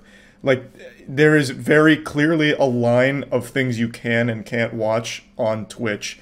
And watching the entire Lord of the Rings trilogy uninterrupted is definitely crossing that line. I'd like to go ahead and quickly jump into the fair use debate and tackle that bad boy, because I see a lot of people defending this by saying this falls into fair use. Fair use is a law that's fucking lost all meaning to people on the internet. It has been bastardized beyond recognition. Fair use means less than the word literally now. People use this for defense of everything, even when it's not applicable, like in this case. You can't take, like, Jake Paul versus Logan Paul boxing match. You can't take that and put it on Twitch, even if you're just commentating over the whole thing. You can't do that. You may have paid for that match, but you can't just freely broadcast it to people who can't, no matter what you do to it to transform it. That is no longer fair use. Fair use is applicable when you're taking pieces of copyrighted content for critique, for review, for satire, for parody. You can take pieces of it and showcase it for your points on the topic and transform it, but you can't just take the entire copyrighted work, like the entire Avatar: The Last Airbender show, and freely broadcast it to people that haven't paid for the service to watch it. That's not how that works. That's not protected by fair use. Like right now, the front page of Twitch is kind of looking like the old artifacts section from a couple years ago, when that was basically just this cum dumpster for pirated movies and porn. If you guys remember that, Artifact, God rest its soul, used to be this place on Twitch where you just go and watch like the new Avengers movie or watch porn with the chat. It was wild time. That's kind of evolved now, and now we're reaching like its final evolution, where now the biggest streamers on the platform are just watching, you know, pirated content or just full movies and shows that they may have purchased and are now rebroadcasting for people that haven't, which is a problem. So I'm not going to name any names. I'm not here to snitch, even though it's not like some kind of well-kept secret. This isn't something flying under the radar, because the top lot of the top 20 biggest streamers on the site are the ones watching this anime and TV shows in their entirety. This isn't exactly something that's going on in dark alleys and talked about in hushed whispers. There's like fucking 40,000 people per stream watching the streamers watching anime. So it's not exactly like you have to go to fucking deep web to find it. It's literally like on the front page sometimes. But even still, I'm not going to name any names here. I'm not here to raise my hand in front of the class and call somebody out for chewing gum or anything. Now, it's no secret that I also watch a lot of YouTube content on my Twitch streams, watch some clips from shows on my streams. In fact, last night I did a YouTube night at twitch.tv/moistcritical, baby. We got real fucking wild last night. You definitely don't want to miss it again. I'll put a link in the description to the streams. When I'm watching YouTube shit on stream, it's usually really obscure shit that has like less than 1,000 views, filmed on a Motorola Razr, or it's content that I'm pausing to talk about in order to make a topic out of or joke with the chat about it. Like, for example, when we watch the scary, haunted, cursed videos, like Nuke's top 5 ghost sightings that'll make your mother spit on you because she's so afraid of these videos. I'll pause it, talk about paranormal garbage, or joke about the video back and forth with the chat, and usually just like to make it a transformative piece where it never really feels like I'm just rebroadcasting someone else's content. I just usually like to stay away from like the big TV shows and shit like that. But now in the past I haven't. You know, like 2 years ago I used to watch a lot of MasterChef, which has become the trend on Twitch right now to watch MasterChef. I was doing that fucking 2 years ago, baby. I was the pioneer, the goddamn founder of MasterChef. I made that goddamn show, damn it. So yeah, like back then I would watch MasterChef and shit, and even recently, like a year ago, I was watching the Yu-Gi-Oh! Singapore dub, which again is definitely in that gray area of, is this DMCA-able? And the answer was probably yes. It was an unofficial upload of the Singapore Yu-Gi-Oh! Dub that I was watching, because I thought the Singapore dub was great, since they only had like 4 voice actors to do the entire show, and they did it in English, where the translation was dreadfully wrong. Like Blue Eyes White Dragon was called like the Blue Lizard Platinum Squirter or something. It was a lot of fun, and I did react to that content on Twitch, but yeah, that was probably a DMCA risk as well. So I've steered clear of that for the last year or so because I want to make more of a conscious effort to not skirt this gray area that would lead to maybe a potentially bad situation for the whole platform. But with this trend right now, the new Twitch meta to be just broadcasting copyrighted material, there's a big problem that can arise from this, and I'd like to get into it now. So, like with the YouTube versus Viacom case, that very well could happen on Twitch with what's going on right now. And who knows if it will or not. Maybe it really will just be people getting DMCA'd for 2 days here and there if they continue to do it, and that's where it ends. They wash their hands of it and it never goes further. Every streamer was losing their minds about the DMCA because of music, where they'd have like copyrighted music that would play in the background and they get a strike or banned for it from years of content. And people made such a big hoopla about it, like, this is unreal, this is so, we hate the DMCA, we don't ever want to mess with them, we're so afraid of them, so everyone deleted all their clips and scrubbed their VODs. And now fast forward to today where they're openly encouraging DMCA to like enforce rules on the Twitch platform against them. I don't get it. It doesn't make any sense to me at all. It's very similar to the Viacom versus YouTube case, but I also think Twitch is in a worse spot than YouTube was because Twitch can't make the claim YouTube did of they don't know whether or not the content being uploaded is paid for and licensed or if it is illegally uploaded. Twitch knows all of it that's on Twitch right now is illegal broadcasting of copyrighted material. And they can't pretend they don't know what's going on because it's the biggest streamers on the platform that's doing it. And even in some of the streams, Twitch staff will literally subscribe and engage in a conversation about the anime. I've seen that in a couple streams now, which is, it's fun and goofy, but it's also illegal. So Twitch can't make the same claims YouTube did back in 2007. They know all of it is not licensed because the streamers are very forthcoming with their honesty that we know this is DMCA, but we don't care. They're openly saying we're just pushing it to see how far this meta can go. It's obviously a very dangerous game to be playing. While I don't think Twitch will ever see an automated copyright system like YouTube implemented, it will probably see something equally as strict. If I had to guess, if this does continue, I would imagine Twitch at some point will just outright ban the watching and reacting of other people's content on their platform. I think that's the most likely result if this problem continues or even escalates, and as more companies get alerted to it, I feel like that's really the only thing Twitch would do. That'd be their only course of action. Because right now, the way it stands, Twitch just says, we don't take responsibility for what they're broadcasting. If you have a problem with it, you will manually go and take it down. And that's worked so far, but that's because most streamers have understood not to just play movies and TV shows. Up until like 2 weeks ago, that's just been the understanding streamers have had with Twitch. Like, hey, we know that you're giving us a lot of leeway with what we're allowed to watch on Twitch, so we'll return the favor by being smart about what we're actually watching on stream. And then fucking the dam broke, the floodgates have opened, now everything's being streamed on Twitch by big streamers, partnered streamers. And that's a bad look for the platform. So if their hand is forced, I feel like the direction they'd go is they just ban watching YouTube altogether. Like, for instance, during one of those YouTuber boxing events, it got rehosted on Twitch, and that was kind of a nightmare for them. But they managed to get themselves out of that one, again, by saying, like, hey, we can't control everything here. And back then, the channels that were rehosting that material, which was illegal, those were small channels that were literally throwaway bot accounts, not your big partnered streamers. Now, if your big partnered streamers are doing this, now it's a lot more serious that Twitch has to be like, hey, we're going to probably need to do something or else we might face bigger consequences. Again, might not happen. I'm just saying it could. Either way, it's pretty obvious that this is a pretty bad idea overall and something that I wanted to talk about because it would affect me. I'm on Twitch every day. I stream every day. I do YouTube nights like once or twice a week. And they're a lot of fun. I like to watch a lot of weird and wacky content. And if something does come from this that impacts that, I'd be upset. So yeah, just wanted to bring all this up. That's about it. So yeah, there's some memories that last a lifetime. Your first kiss, your first time driving, first time flying, first time getting an A on a test or hearing your parents say they're proud of you, and the first time you experienced the heartbreak of when your favorite video game gets unjustly shut down. If you close your eyes and listen closely, you can hear spirits breaking from tens of thousands of Echo VR players from across the world.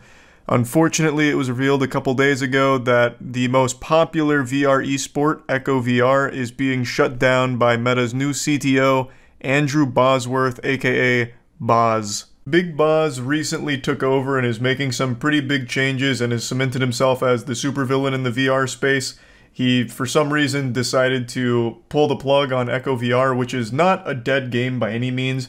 It's a community of tens of thousands of players that still have a massively thriving esports scene. But unfortunately, just like Judge Dredd, Andrew Bosworth was blessed with the ability to axe anything. He's judge, jury, and executioner. So Echo VR was no longer allowed to fly under the new Boz laws. His reasoning is that the community is too tiny, saying that it had fallen into the low 10,000s, which if any of you play games know that that's not really a dead game status for what is essentially a 3-year-old game that doesn't see a ton of updates in the first place. Like, that's pretty fucking good. But not to Bosworth. He only deals in the millions and billions. He doesn't get out of bed unless there's a threesome waiting for him when he stands up, you know? Like, this is the kind of guy that only deals with the biggest numbers, I guess. So he said, unfortunately, since these pests are just so tiny and insignificant, I have to crush them. Keeping things alive takes work, Bosworth said. This is not like a return on investment money standpoint, it's just those resources could be put to other uses that I think will be useful to the now tens of millions of people who are in VR. He also says that Meta has some regulatory constraints that make it more expensive to maintain the game. So this is a bunch of baloney. This is horseradish. There's a bunch of fish paste here. That is a sizable community. That is a pretty strong user base for a game that's 3 years old and does not get active updates. You don't have a team that's on this that's dedicated to working on it around the clock. I just don't believe that's the case. I really don't. I don't think there's a ton of resources that are spent on the game as is, and I don't think taking those resources is going to somehow curb Meta's hundreds of billions of dollars that they're losing already. I'll never understand decisions like this from companies that could clearly afford to just keep this running and maintain the goodwill of tens of thousands of players. Because you cut these people off, they're not coming back. Where are they going to go? They're going to go to Horizon? No one goes to Horizon. That place is more empty than a dilapidated fucking insane asylum from the 1930s. No one goes to Horizon. The only people on Horizon are people that are trying to exchange drugs for Bitcoin. Or just like really shady fucking weirdos RPing. So these players are not going to Horizon, and it's not like you have a ton of other products to offer them. They're just not coming back. They were there mostly for Echo VR, I imagine. And now you've made them hate you. So you've lost them. I feel like the goodwill of them is more lucrative long-term than the 4 or 5 developers that you may have been able to take off of Echo VR and put on your ad space, your mobile game ad functionality, or whatever the fuck you're going to use them for. It's a stupid decision. And they go very hard here. They are absolutely making sure the shit stays buried and dead. Like, they are putting it in the casket and sending it straight to the goddamn core of the earth. They're sending it right to fucking hell. Echo VR will never see the light of day if it goes Boz's way. The Boz went on to put his dick in his mouth one more time. He said, "I will add one more thing on this. I know people are really focused on it understandably, which is that we looked at if we can open source it, and the answer is basically no. It's very deeply entangled with a bunch of our systems, and there's no. It'd be even less cost effective to do that. Can we spin it out or sell it? No, because we want the Ready at Dawn team to be continued to be focused on these other projects that we're excited about that I think are going to have a bigger impact on a bigger number of people on driving more adoption." I don't know if he realizes how big of an asshole he sounds like every time he opens his mouth. Everything that comes out is all about numbers. You guys are small, so you guys suck, which is why we're abandoning you out in the cold. Fuck you. Find your own way home. Like, it's fucking silly. If the game was truly dead, like it was a really small community, then I'd understand it. Like, that makes sense, most people would understand it, but the game's doing, like, really well. They have, like, 3 other LAN events this year that have, like, $200,000 in prizing. Like, it's not a dead game. It's really not. They could have, like, just, you know, if they want to focus on other big projects for the Ready at Dawn team, you could just keep the game as is, and then have them still work on the other shit. The game is not seeing a ton of updates, and it hasn't in, like, 3 years. So if you just kept it the same, just keep it running, just keep the fucking lights on, like that's the bare minimum, people would probably still be fine with that. And then they could focus on whatever other bigger projects you think are going to entice a bigger number of players to come to the fucking metaverse and, you know, the Oculus, whatever. I just don't see why you couldn't have your cake and eat it too here. It just seemed like a really simple move. He even admits openly that the previous CTO, John Carmack, wouldn't have shut down the game. And do you know why? Because he's a guy who fucking gets it. He's not perfect, no one is, but he at least understands basic shit like this. Whereas Boz doesn't, because you know what Boz is? He's an ad guy. Before he was the CTO of this shit, he was just an ad guy. All he did was fucking ads. There's a great video that's made by a channel called Thrill Seeker that I'd like to show you some clips of. He covers this whole thing in depth, so I highly recommend it. I'll put a link to the description. I'll put a link to the video in the description. But I just want to show you a little bit more here about the situation, because it's kind of interesting. Oh, did Thrill Seeker make a whole video on the Echo VR thing? Yeah, I know the situation. Meta shut them down. Why is this happening? Why kill a game with tens of thousands of active users? And is this really how Meta is going to operate? Because that's just Facebook in a nutshell, baby. That's just Meta in a nutshell, baby. Fuck everyone, fuck everything. We're just gonna lose money and you can't stop us. Pretty easy to see exactly why. Swapping chief technology officers of a future technology company, even if Carmack wasn't full-time, is almost like a company brain transplant. On one hand, Carmack comes from a pretty... Which is one of the big problems that Halo Infinite faced, because they kept losing some upper-level, like, senior project leads. So every time they got replaced, the whole vision started to change, and everything kept getting muddier and muddier and muddier, and then you get the absolute fucking mess that Halo Infinite became. That's why making those kind of massive swaps in the middle of projects is always a fucking disaster. Bosworth, on the other hand, is cut from totally different cloth. He's been at Facebook since 2006, and he made his claim to fame within the company, making Facebook money as the vice president of ads. That's right. Hey, what a great fit for gaming. That sounds amazing. Let's take the vice president of ads and put him on the gaming space. That's just a seamless fit. Fuck yeah. That's the Boz, baby. Why the hell would he be put on the gaming space? What do you mean? Gaming is a multi-billion-dollar industry. Taking a guy who's all about just making money off like ads and shit, trying to monetize the gaming space, 100%. That's why they put him there. Plus, Meta lost like fucking, Jesus, what was it, like hundreds of billions of dollars or something in valuation over the last year? They're desperate. So they're gonna sick the Boz on the metaverse, on the gaming space.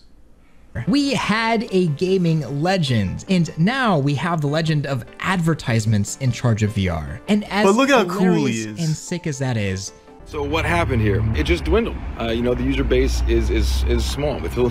It's loyal as all get out, but it's small. It's measured in, you know, the low 10,000s. Those resources could be put to other uses that I think will be useful to the now tens of millions of people who are in VR, and at some point you have to make those choices. So, the tens of millions of people in VR, I can assure you, are not in the metaverse.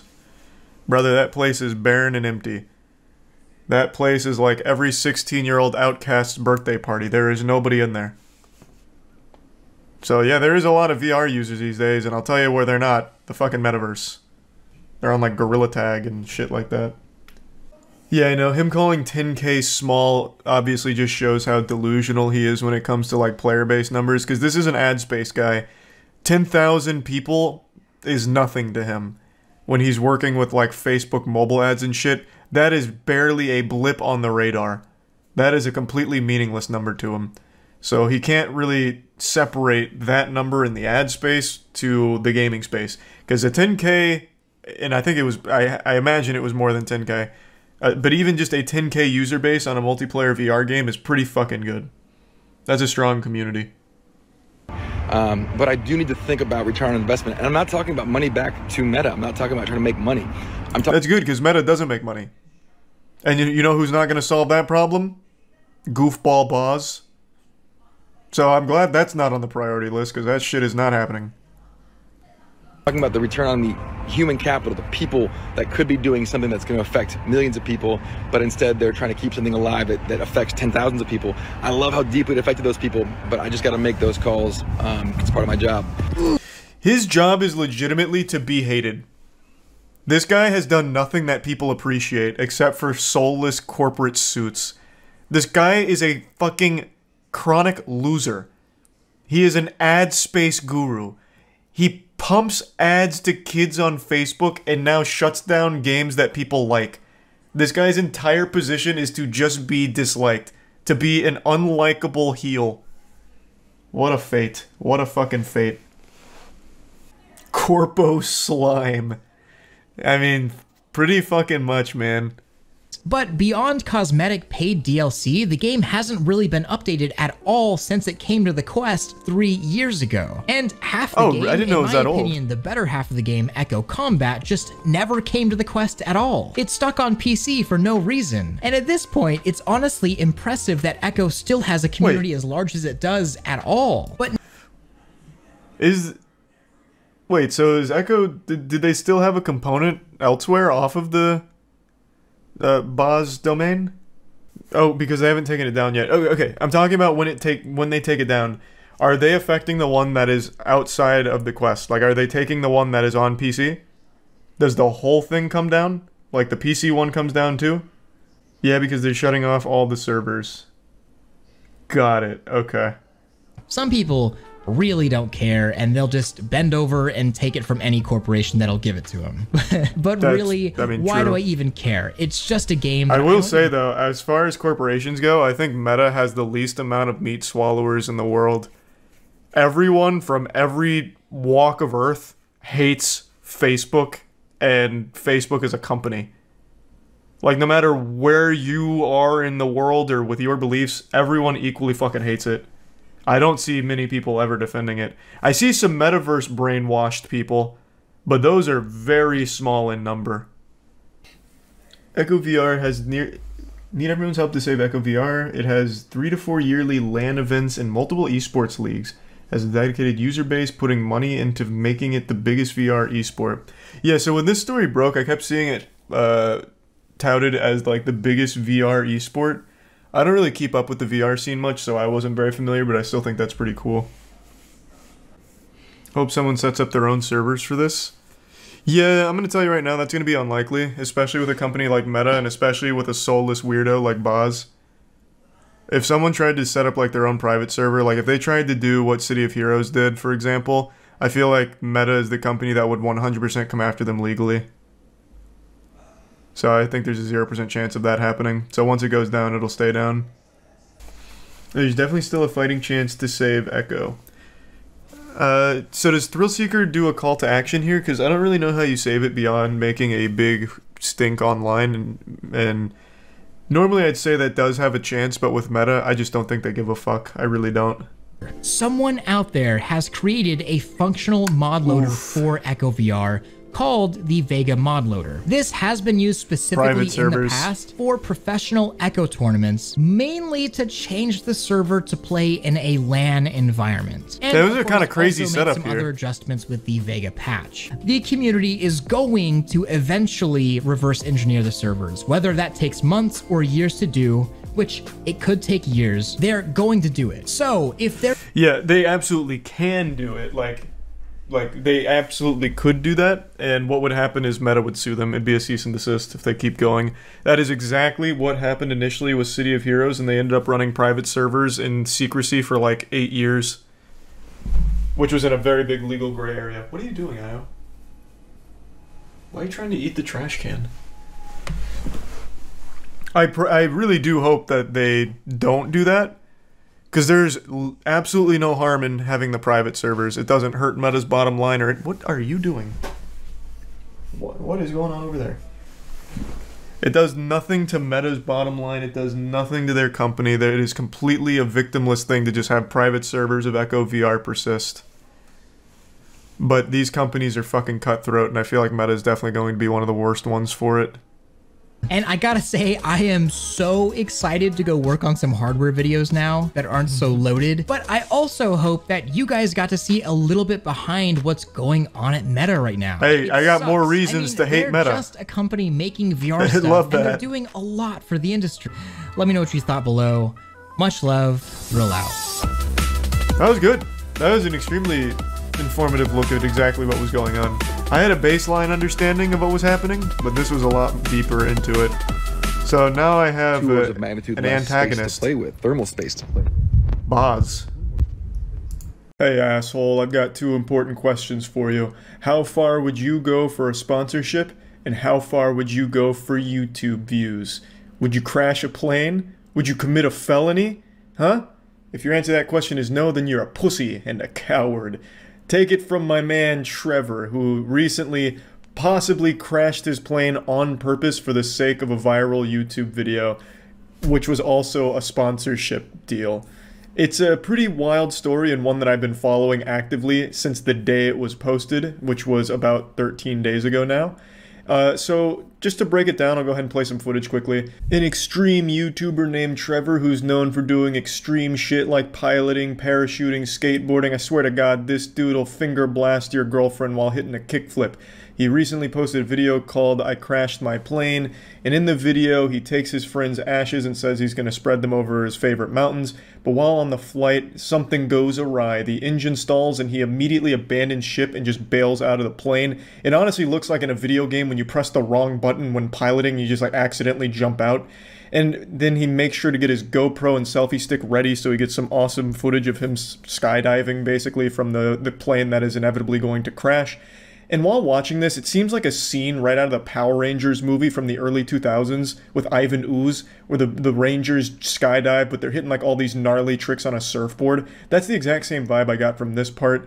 And then he parachutes, he lands, and then he hikes up to the crashed plane to observe the wreckage. And you can see it's completely totaled, it crashed into the side of the mountain, and then he's just kind of talking about it and then hikes back to civilization. Now, I watched this on stream last night. That's twitch.tv/moistcritical. I stream every day. Come stop by. It's the only stream guaranteed to get you laid. I'll put a link in the description. And while watching it with chat, we were just kind of going over everything, and then I watched a video that kind of talks about all of the things that are wrong with it. I'm no pilot. I'm really fucking dumb when it comes to aircrafts and everything, but there's a lot wrong with the video that the actual pilots have pointed out, and a couple of them that I'd like to just mention right away is almost no pilot flies with a parachute. That is very alarming for most pilots to see, apparently. And even he himself never flies with a parachute. In all of his other videos, he's never wearing one while piloting. He also doesn't really try to do anything to solve the problem when it stalls. It also stalls at a very convenient cruising altitude. And instead of trying to actually fix the problem, he just immediately bails out. And as another YouTuber pointed out, it's very suspicious that while something has gone wrong with the engine, we never see inside of the cockpit.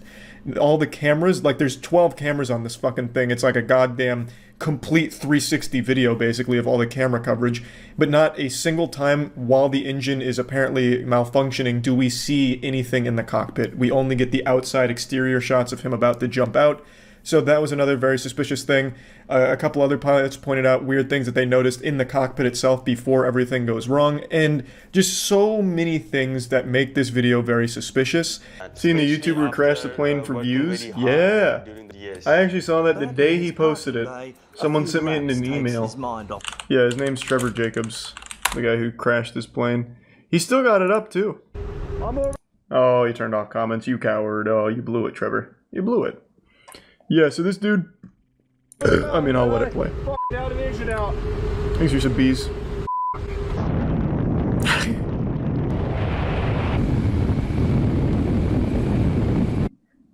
So, to break it down, well, you know, let me just let it play and then we can go over it.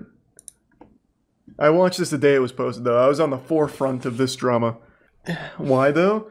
There's a couple theories. Most people think he did it just for the sponsorship, since it's a Ridge Wallet sponsorship. So he wanted it to have good views, so that way he'd get other sponsorships from them. Like, oh, look at how well this video performed for us. That's like the leading theory. But then the other theories is just wanting the attention. That insatiable appetite for some updates. What's happening? How's it going? My name's Trevor Jacob. Super grateful he'll be joining us. Says in the video the engine fails. Okay, so... I can already see people coming in here like, no, Charlie, this is completely legitimate. So let's go over a couple of things, and I'll play the corresponding clips. So it's around right here, where the engine stalls. Everything's gone wrong. Catastrophes happened. Every pilot's worst nightmare, next to like getting hit by an anti-air missile. And his first instinct is to jump out of the plane. He doesn't try and fix anything. He literally just leaps immediately, which is quite literally, from what I understand, the last thing anyone should ever do as a pilot. There's a whole checklist of things they do before even considering this. And also, no pilots fly with a parachute normally. And neither does this guy. He only flew with a parachute in this video and this video alone. All the other videos with him piloting a plane, he is not wearing a parachute. I love the way he exits the plane, though.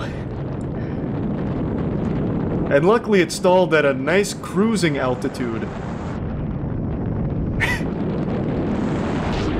Dropping tilted towers. Yeah. Another thing a lot of people pointed out is while he's falling, you can see a ton of places that he could have potentially landed this plane. I'm not a pilot. So the reason I never even bothered talking about it is because I don't know fuck all about it. There were people a lot smarter than me that really dissected this and pointed out all of the bullshit. And this is a felony, crashing a plane on purpose. This is a really big deal. So obviously it generated a lot of waves in the actual community of pilots. So again, he never wore a parachute when piloting any of the other planes that he has flown in. Yet he claims that he always wears one, which is just a blatant lie. That's why I always freaking fly with a parachute. No, which he doesn't. Service. Yep. So this was obviously a big deal. I saw it when it happened. But there are so many things wrong with this. There's almost no realm where this is legitimate. Unless, of course, he quite honestly is the worst pilot to ever live, I suppose. So Trevor's airplane that you normally see him flying in. With no parachute? Red and white experimental airplane with the tail number. You can tell, like, it's very obvious that it's a different plane. The guy jumped out of his airplane like he reached the map limit. You can clearly see the registration. We've got Santa Barbara and Santa Ynez. Man, he's so lucky it didn't just miss the mountains and crash into a town. Like, holy fuck. And then, it does seem like the numbers have been painted over or obscured in some way, though, because you can never get a clear... Why would that help his case, though? See what the numbers actually say. If you can't see the numbers, why is that helpful to him? Because they can't track the flight. Where's your paraglider? But how does that help them if they can't track the flight? Can't they just watch this and pretty much plot the flight like this YouTuber did? I don't see how it's not... I don't see that how it helps them, though. For no room for speculate. Okay. I mean, I guess, yeah. I suppose. It just feels stupid, because if he's going to film this whole thing, he should obviously know that they can find his course. He shows him leaving the airport, and... Like, that's probably... If 4chan can find Shia LaBeouf's flag in the middle of fucking nowhere by airplane routes and constellations, I'm sure the FAA could probably figure out where this dumb asshole was going and what mountains he crashed into, considering there was only 2 possible locations nearby. So if we take a look at the... oh my god. Flight, what am I looking at? We have what right the here, fuck? Lompoc. He said that his destination... Oh my god! Jesus! Fuck! Up here. So this is where he started. This is there. We're in the mainframe. I felt like he needed to say something. A lot of other people have questions too. That's another thing I noticed. The actual pilot community is, for some reason, like the most respectful and nicest community of all time that I've ever seen on the internet. Like, in the comments before you disabled them, all the pilots that knew this was bullshit, they were like, well, there's a lot of inconsistencies with what I'm seeing here. I'd like to trust you, and I think against my better judgment I will, but here's everything that's clearly wrong about everything here. And even this guy's video, which is basically an exposed video, amounts to him just saying, like, yeah, we'll give him the benefit of the doubt. It's probably just, about a lot of weird things happening. Yeah, plain people just seem super nice. And this exposed video is so big brain, I couldn't even understand half of the things he used to debunk the bullshit. For me, I knew it was garbage when someone sent it to me, and the first thing the dude did was just bail out of the plane like it was fucking GTA. He tried no troubleshooting at all from a cruising altitude where he had plenty of time to at least try and, like, restart the engine or like, glide it to a landing nearby or anything. He's just like, yep, I'm fucking out. Peace. And then he has also one of the worst actors I've seen in a minute when he's, like, hiking through the place. He's like, freaking, oh my gosh, the freaking universe just saved me. The freaking universe is so good. This is why I always freaking parachute. I wonder if he's actually going to say anything about this at any point. I would imagine probably not, but he's kept the video up, so I wonder what's going to come from it. Again, it's a serious crime, like a very serious crime. Low-key terrorist attack. I mean, it is, yeah, not super wrong. He just bails out of a plane and lets it crash. It could have crashed anywhere. He had no control over where that thing was going to crash, nor who was in the area nearby. And as we just saw in the last video, there's like a whole town that's not far from these mountains. And by not far, I mean they're literally right next to these mountains. Now, I didn't mention this on stream, but it's something I thought of right after ending stream. If this video didn't have the plane crash, then what was the purpose of the video? It's basically just a video of a guy flying his plane and then landing it. I guess the draw of the video could have been spreading his friend's ashes, but that's a very personal thing and not exactly like a viral piece of content. And Trevor's channel is full of nothing but extreme moments. Like all of his piloting ones have like scary stories or taking people up that are very afraid, and it's all very like exciting stuff. Whereas if this video didn't have the plane crash, it's literally just him flying and then landing. And this has a sponsor on it. Sponsors typically want to be on a piece of content they're confident would perform well. A video where Trevor just flies and lands isn't exactly going to be something that really fucking pops off in the algorithm or anything like that. But a plane crash, well, that has the potential to really get wacky, and especially for a sponsorship, it'd be something they'd be confident in doing well. And I'm sure Trevor would have come up with a plan to make the content more exciting, considering all of his other content is, like, over the top. Whereas this one would have just been flying and landing. So it just seems really out of character, and there could be merit to that argument where, because it was a sponsorship, Trevor felt like he needed to do something bigger, so he came up with this plan of crashing the plane. Again, all of this could be completely genuine. Maybe all of this is real, the plane really malfunctioned, there was no saving it, so he bailed out. But with everything pointed out by the actual pilots in the community, as well as everything they were able to uncover, it seems unlikely. It seems more like this was a stunt to generate views and interest in his channel and content, which is pretty fucked up if that is the case. But anyway, I just wanted to talk about this. That's about it. So yeah. No one likes Twitter. Twitter is trash. We all know this. It's not a hot take, and it's not exactly brave. No one's going to sit there and like applaud me like, hey, Charlie's really finally saying what everyone else is too afraid to say. No. Everyone knows Twitter is probably the worst social media platform to ever exist. The more you engage with Twitter, the more likely you are to throw yourself into an oncoming train. But just like everyone else, I become a little zombie and check Twitter every now and then just to scroll through and see what's going on in the world and the people around me, what's going on with all of them. Twitter's a lot like my asshole. It's stinky and full of shit, but I can't help but play with it sometimes. And this morning I got up and I checked Twitter, and something just immediately made my day worse for having read it. Twitter is the real-life equivalent of the chapter black tape from Yu Yu Hakusho. This is an obscure, turbo weeb shit reference, but in Yu Yu Hakusho, there's something called the chapter black tape, which is just a collection of all of humanity's most horrifying moments. Just this phase montage of like war crimes and horrible, horrible shit. And when someone watches that tape, they begin to hate humanity and are convinced that they're not worth saving, that humanity doesn't deserve to survive. That's what Twitter is. But instead of like showing you horrifying crimes, it shows you horrifying takes and convinces you that the world is too stupid and humanity's not worth saving because we're too fucking dumb. This is the tweet that really greased my ass first thing this morning that I want to talk about. Hot take, but I feel once you've reached this level of wealth, maybe you should be using said wealth to benefit the impoverished and not use it to recreate a show that is a direct critique of the exact thing being done here, but hey, that's just me. This is in reference to MrBeast and his upcoming Squid Game video.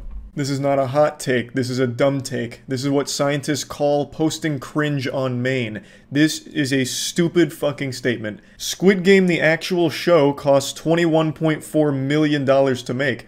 That money could have been used to help the impoverished in the community, but it wasn't. It was used for entertainment. Interesting.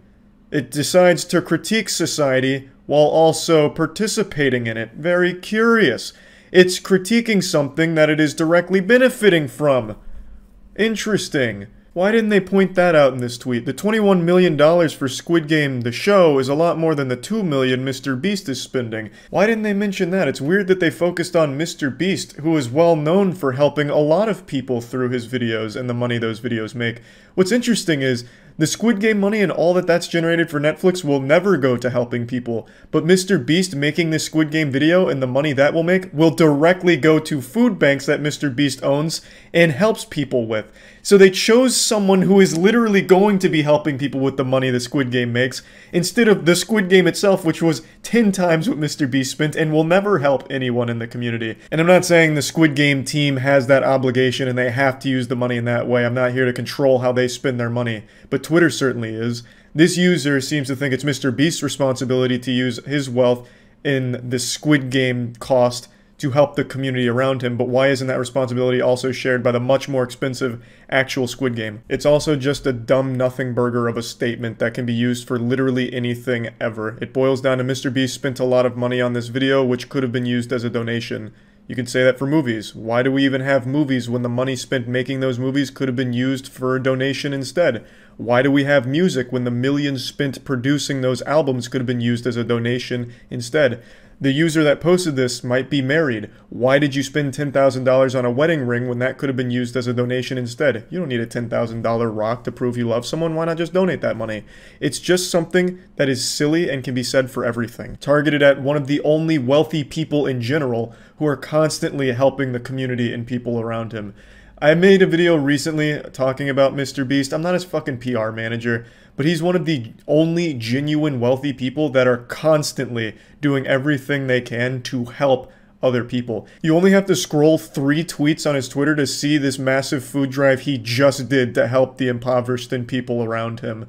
But I'm going to go ahead and again focus on the stuff he does off camera real quick, because a lot of people critique MrBeast saying he's only doing this for attention and views. They can't wrap their head around the idea that maybe he actually just likes to help people, so they just try and attack this made-up idea of who he is. He's only doing it for views and attention. I'm again going to focus on his off-camera stuff. I got to see that massive food warehouse, and that food warehouse also has a massive refrigeration unit that allows them to do more than just non-perishable canned goods. It allows them to do vegetables and cold products as well, and it's an extremely rare thing to have because it costs so much. But MrBeast went the extra mile with his food bank because he wanted it to be able to serve his community in the best possible way. And this is like a full-time job that he has, running that food bank. He also has that MrBeast's philanthropy channel. I sound like a fucking advertisement for this guy, but I really suck his dick hard because he is exactly the kind of wealthy person people have been begging for, and he's still getting shit for it.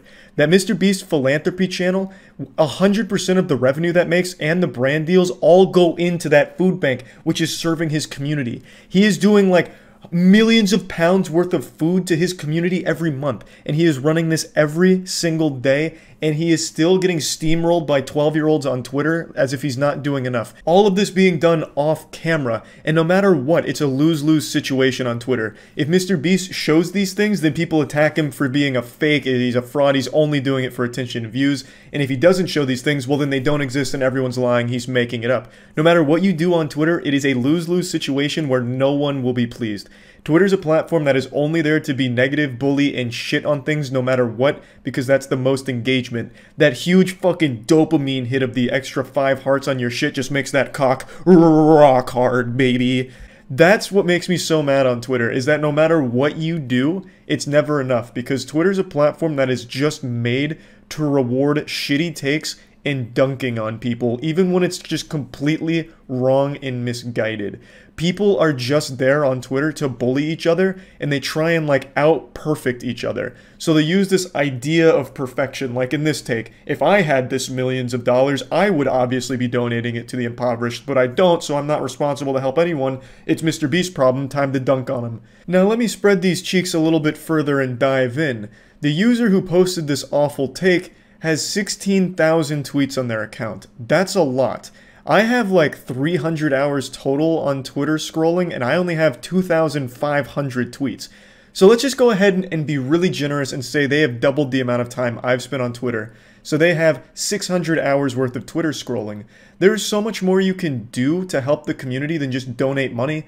You could have spent that 600 hours volunteering at a shelter, helping out at your local food bank. You know, you could have donated your time to helping your community, but you didn't. You chose to whine and complain on Twitter for 600 hours. Why is it only MrBeast's responsibility to help the community? Don't you also have that obligation? You're choosing not to, and I'm very disappointed. You're taking this road, and it's not just this person. I'm singling them out because this is the tweet that really, it tilted me a bit. It had me fucking inting down mid lane. Like, it was actually pretty upsetting to read. Everyone wants a wealthy person who's extremely generous to the community and doing things to help the community, and we have that with MrBeast, and he is still getting shit for it. Blows my mind. But anyway, this user is not the only one that thinks this way.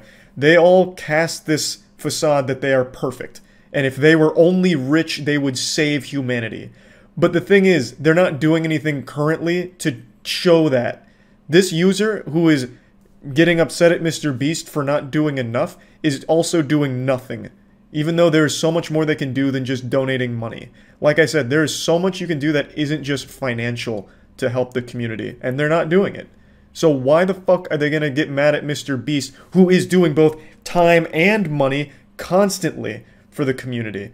He is not just blindly throwing money at charities that do nothing. He is making his own organizations that are extremely efficient at it. Like, what more could you possibly want? He is doing it full time, off camera, because he is genuinely just trying to help people.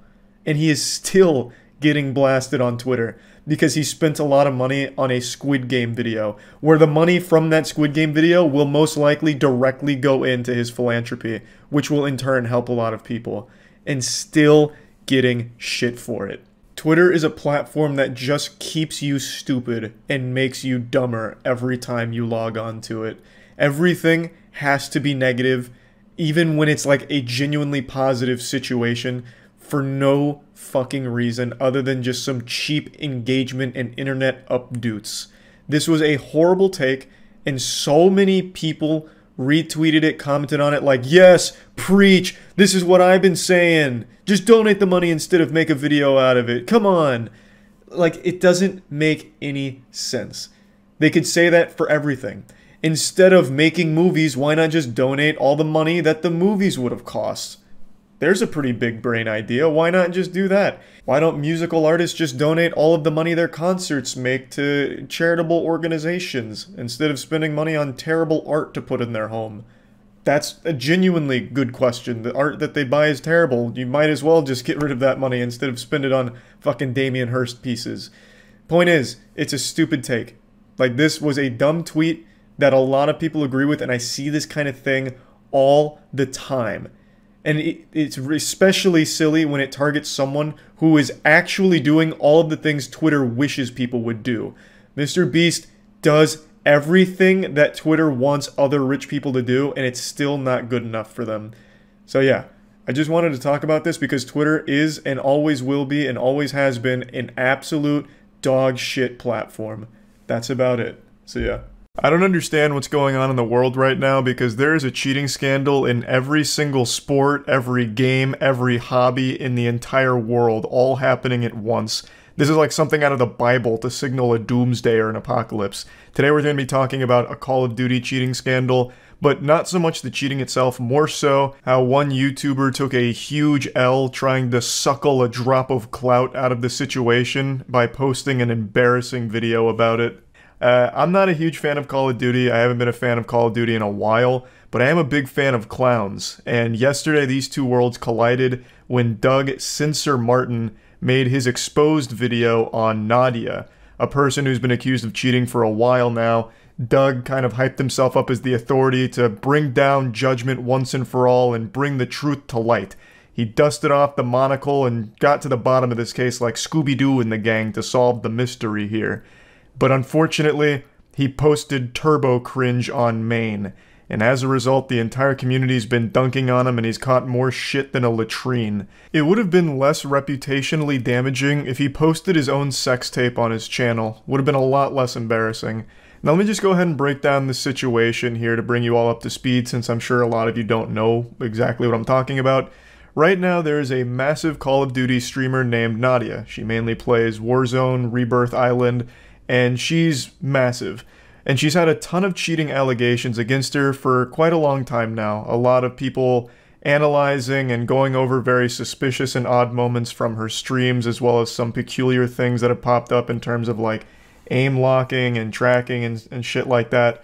As well as recently she went to a LAN tournament and didn't perform super well. She went like 4-15 in one of the bigger matches. So people were confused on why she plays so well at home where she's dropping like 50 bombs and absolutely spanking people versus on LAN where she goes and just doesn't do super well. So there's just been a lot of videos breaking down and analyzing suspicious moments from her streams and explaining that there's a chance she's cheating, though nothing's 100% proven as of right now.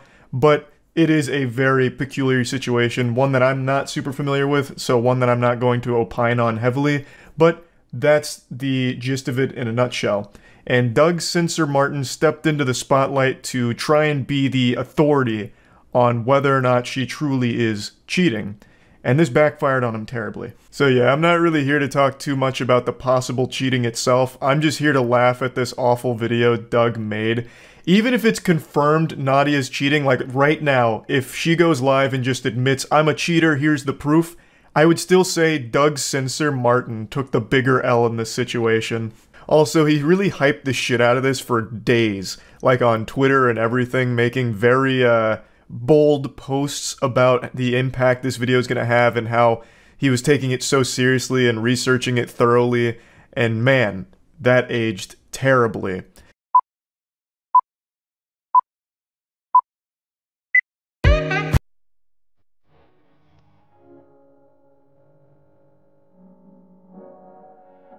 Right away you can tell the vibe he's going for is douchey, over-the-top goofiness here, but it conflicts with the tone he set prior to its release, talking about how seriously he was taking it in the investigation that he was conducting, only to release this little circus video. So immediately people were pretty turned off just from the intro alone.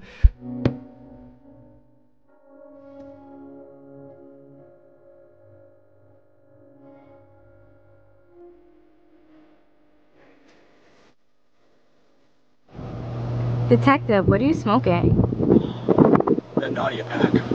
Wait, isn't that your $1 million Armani suit? Just buy another one. Behold, the comedic stylings of Doug.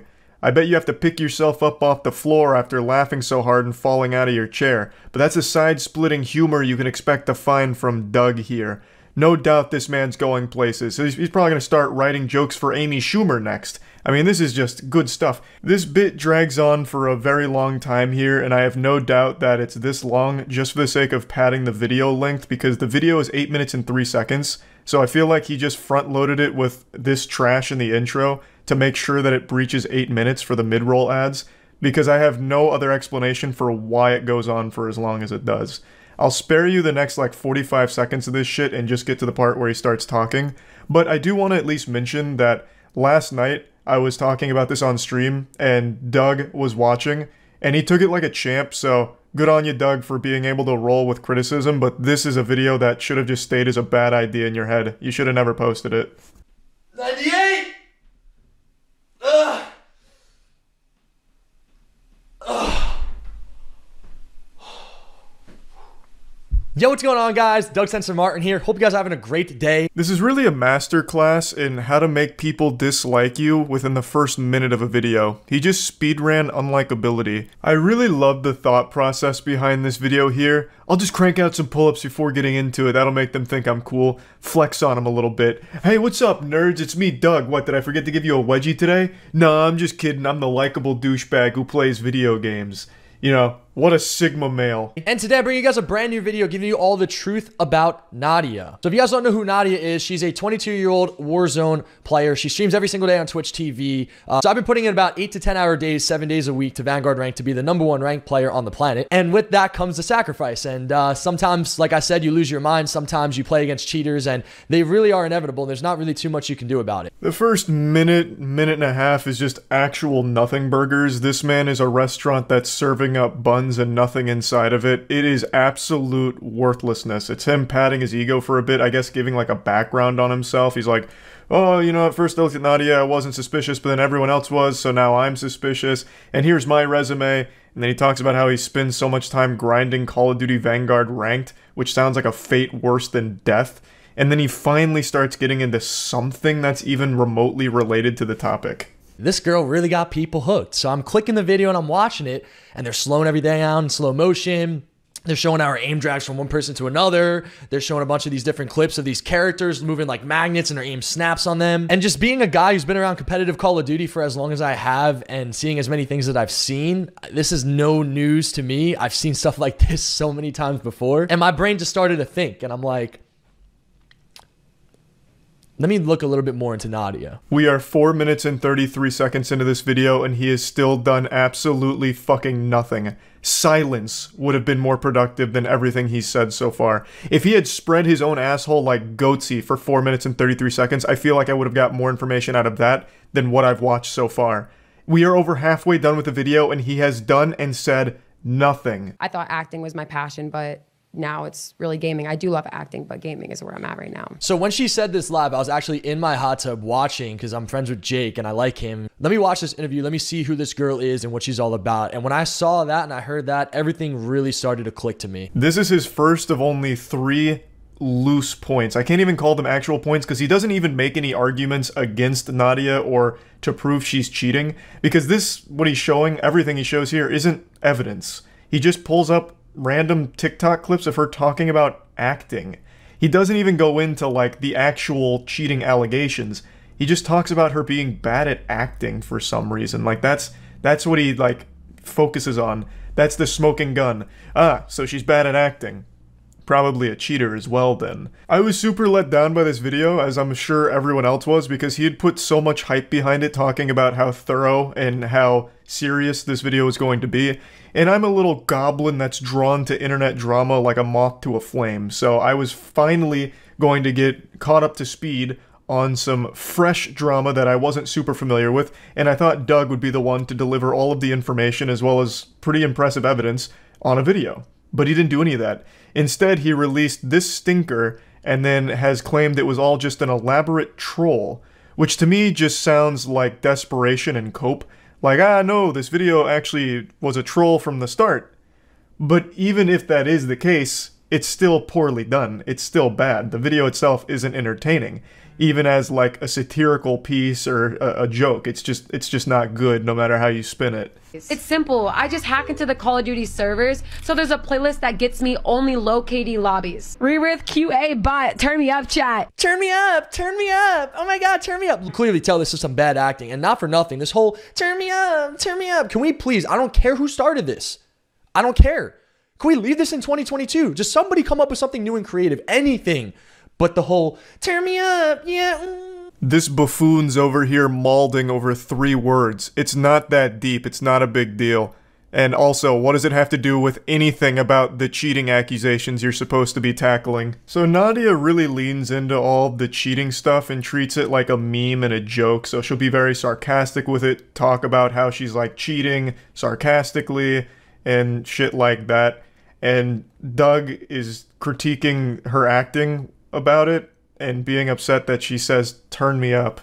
I just don't even get what he's trying to say here. Maybe it's too galaxy brain for me to comprehend. I just can't wrap my little reptile brain around it. It just seems like he finds her annoying, so he's just calling her annoying like a child would. You could go down a rabbit hole just searching this girl's name, but there's one thing that really stands out. I played Black Ops 1, Black Ops 2. Hey, you don't need to hug me. I get So it. Dolphin. Chat, what is dolphin diving? Like, how do I do it? Okay, so Nadia, check this out. I know you work out and you're in good shape. This is how you do the dolphin dive. Ow, fuck. All jokes aside, this video is about showing the truth of Nadia. All jokes aside, what jokes? All 0 of them that you've told so far? This is so embarrassing, Doug. The fact that you not only made this, but you edited it and posted it shamelessly and hyped it up, you could have at least made a point out of this, like, Nadia claims she's very familiar with Call of Duty and Black Ops in particular. How would she be unfamiliar with the term dolphin diving? That was a very standard term used in Black Ops by everyone. It'd be very surprising if she'd never heard of dolphin diving despite playing so much Black Ops. But you didn't even begin to, like, broach that subject. Instead, you took this and made an absolute nothing sandwich out of it again. Like, I just don't understand the motivation behind this video, like what the purpose was, other than to just siphon a few views out of the topic. Because everyone is talking about this Nadia cheating allegation situation, and perhaps Doug felt a little left outside, alone, cold in the rain, and he said, "Hey guys, I want to come inside where it's warm and get in on this view party as well." So then he threw this piece of shit together. All jokes aside, this video is about showing the truth of Nadia, and somehow the internet over the last few days has really turned this and conforted this into me exposing Nadia for her cheats and having clear-cut evidence of her cheats. So I do want to clarify this really quickly. My buddy made a program to catch Vanguard cheaters on the rank play system. I've made that very clear. I've also told Nadia publicly multiple times that I don't care about her. My video is going to be unbiased. I don't need her. I'm not looking for clout. I'm not looking for money. Don't need any of that stuff. This man just spit out more garbage than a landfill. I don't even know where to start. We'll just go from the beginning. He starts blaming the internet as if people got it all twisted and got it fucked up. Oh, you've misconstrued it. You know, the internet's bastardized and perverted my point. They think that I had evidence against Nadia and this and that. I don't even know where they got the idea from. Doug, they got it from you. For days you were talking about how you have all of this proof of cheaters and cheaters are a bad thing and insinuating that you've got stuff on Nadia. And like, you put that idea in everyone's head. They got that information and that idea directly from your mouth. So I don't know why you're trying to spin it like, oh, you guys, you went wild with these crazy ideas, none of which I influenced at all. I didn't do any of that. You guys are just weird to think that I had this evidence or any real proof against Nadia. Like, it blows my mind. That you've tried to now blame people for getting it wrong because you have absolutely nothing. He then shouts out his friend's anti-cheating program, which he mentioned a few times in the beginning of the video, but I felt it was completely irrelevant to the topic, which was proving Nadia was cheating or talking about it or submitting evidence, none of which he does and none of which his friend's program helped with or did anything with. So it has no purpose in the video other than like a hashtag ad, I suppose. I don't really know. And then he goes into the biggest lie I've heard in a minute. This is a straight cap from top to bottom. How he's not doing this for clout or attention or anything. That's all this was. Oh, here, I'll make this weird fucking video. Like, you did all of this for clout, 100%. There's no other motivation here. I guess you can fall back on the defense mechanism of calling it a troll, but even still, it's done poorly. So if the goal was to troll people, you did it at the expense of your own reputation and the goodwill from the community that you still had left over. So the joke at the end of the day is on you. So the real only purpose to the video was just views, which you got because this is more viewed than your recent uploads, but I just don't see why you do it when it comes at such a high price to your image. There's really nothing in this video. This video is like 99% you just working out or flexing and talking about nothing. You don't even really mention Nadia's cheating allegations or provide any evidence. You provide legitimately no evidence. You don't make any points. You just don't talk about anything in the video. There's just nothing of substance here. So there's only one conclusion to draw. That you did this whole song and dance, you made this video for clout. It all just became clear. I can't play the music from here because of DMCA, but he concludes the video by parking his jet ski, walking up on the dock, and pretending to propose to Nadia. It is so fucking embarrassing. Everyone with eyes was sad to see this. It is painful to look at. So yeah, I just wanted to talk about this a bit because Doug just really made a complete fool out of himself. That's about it. See ya.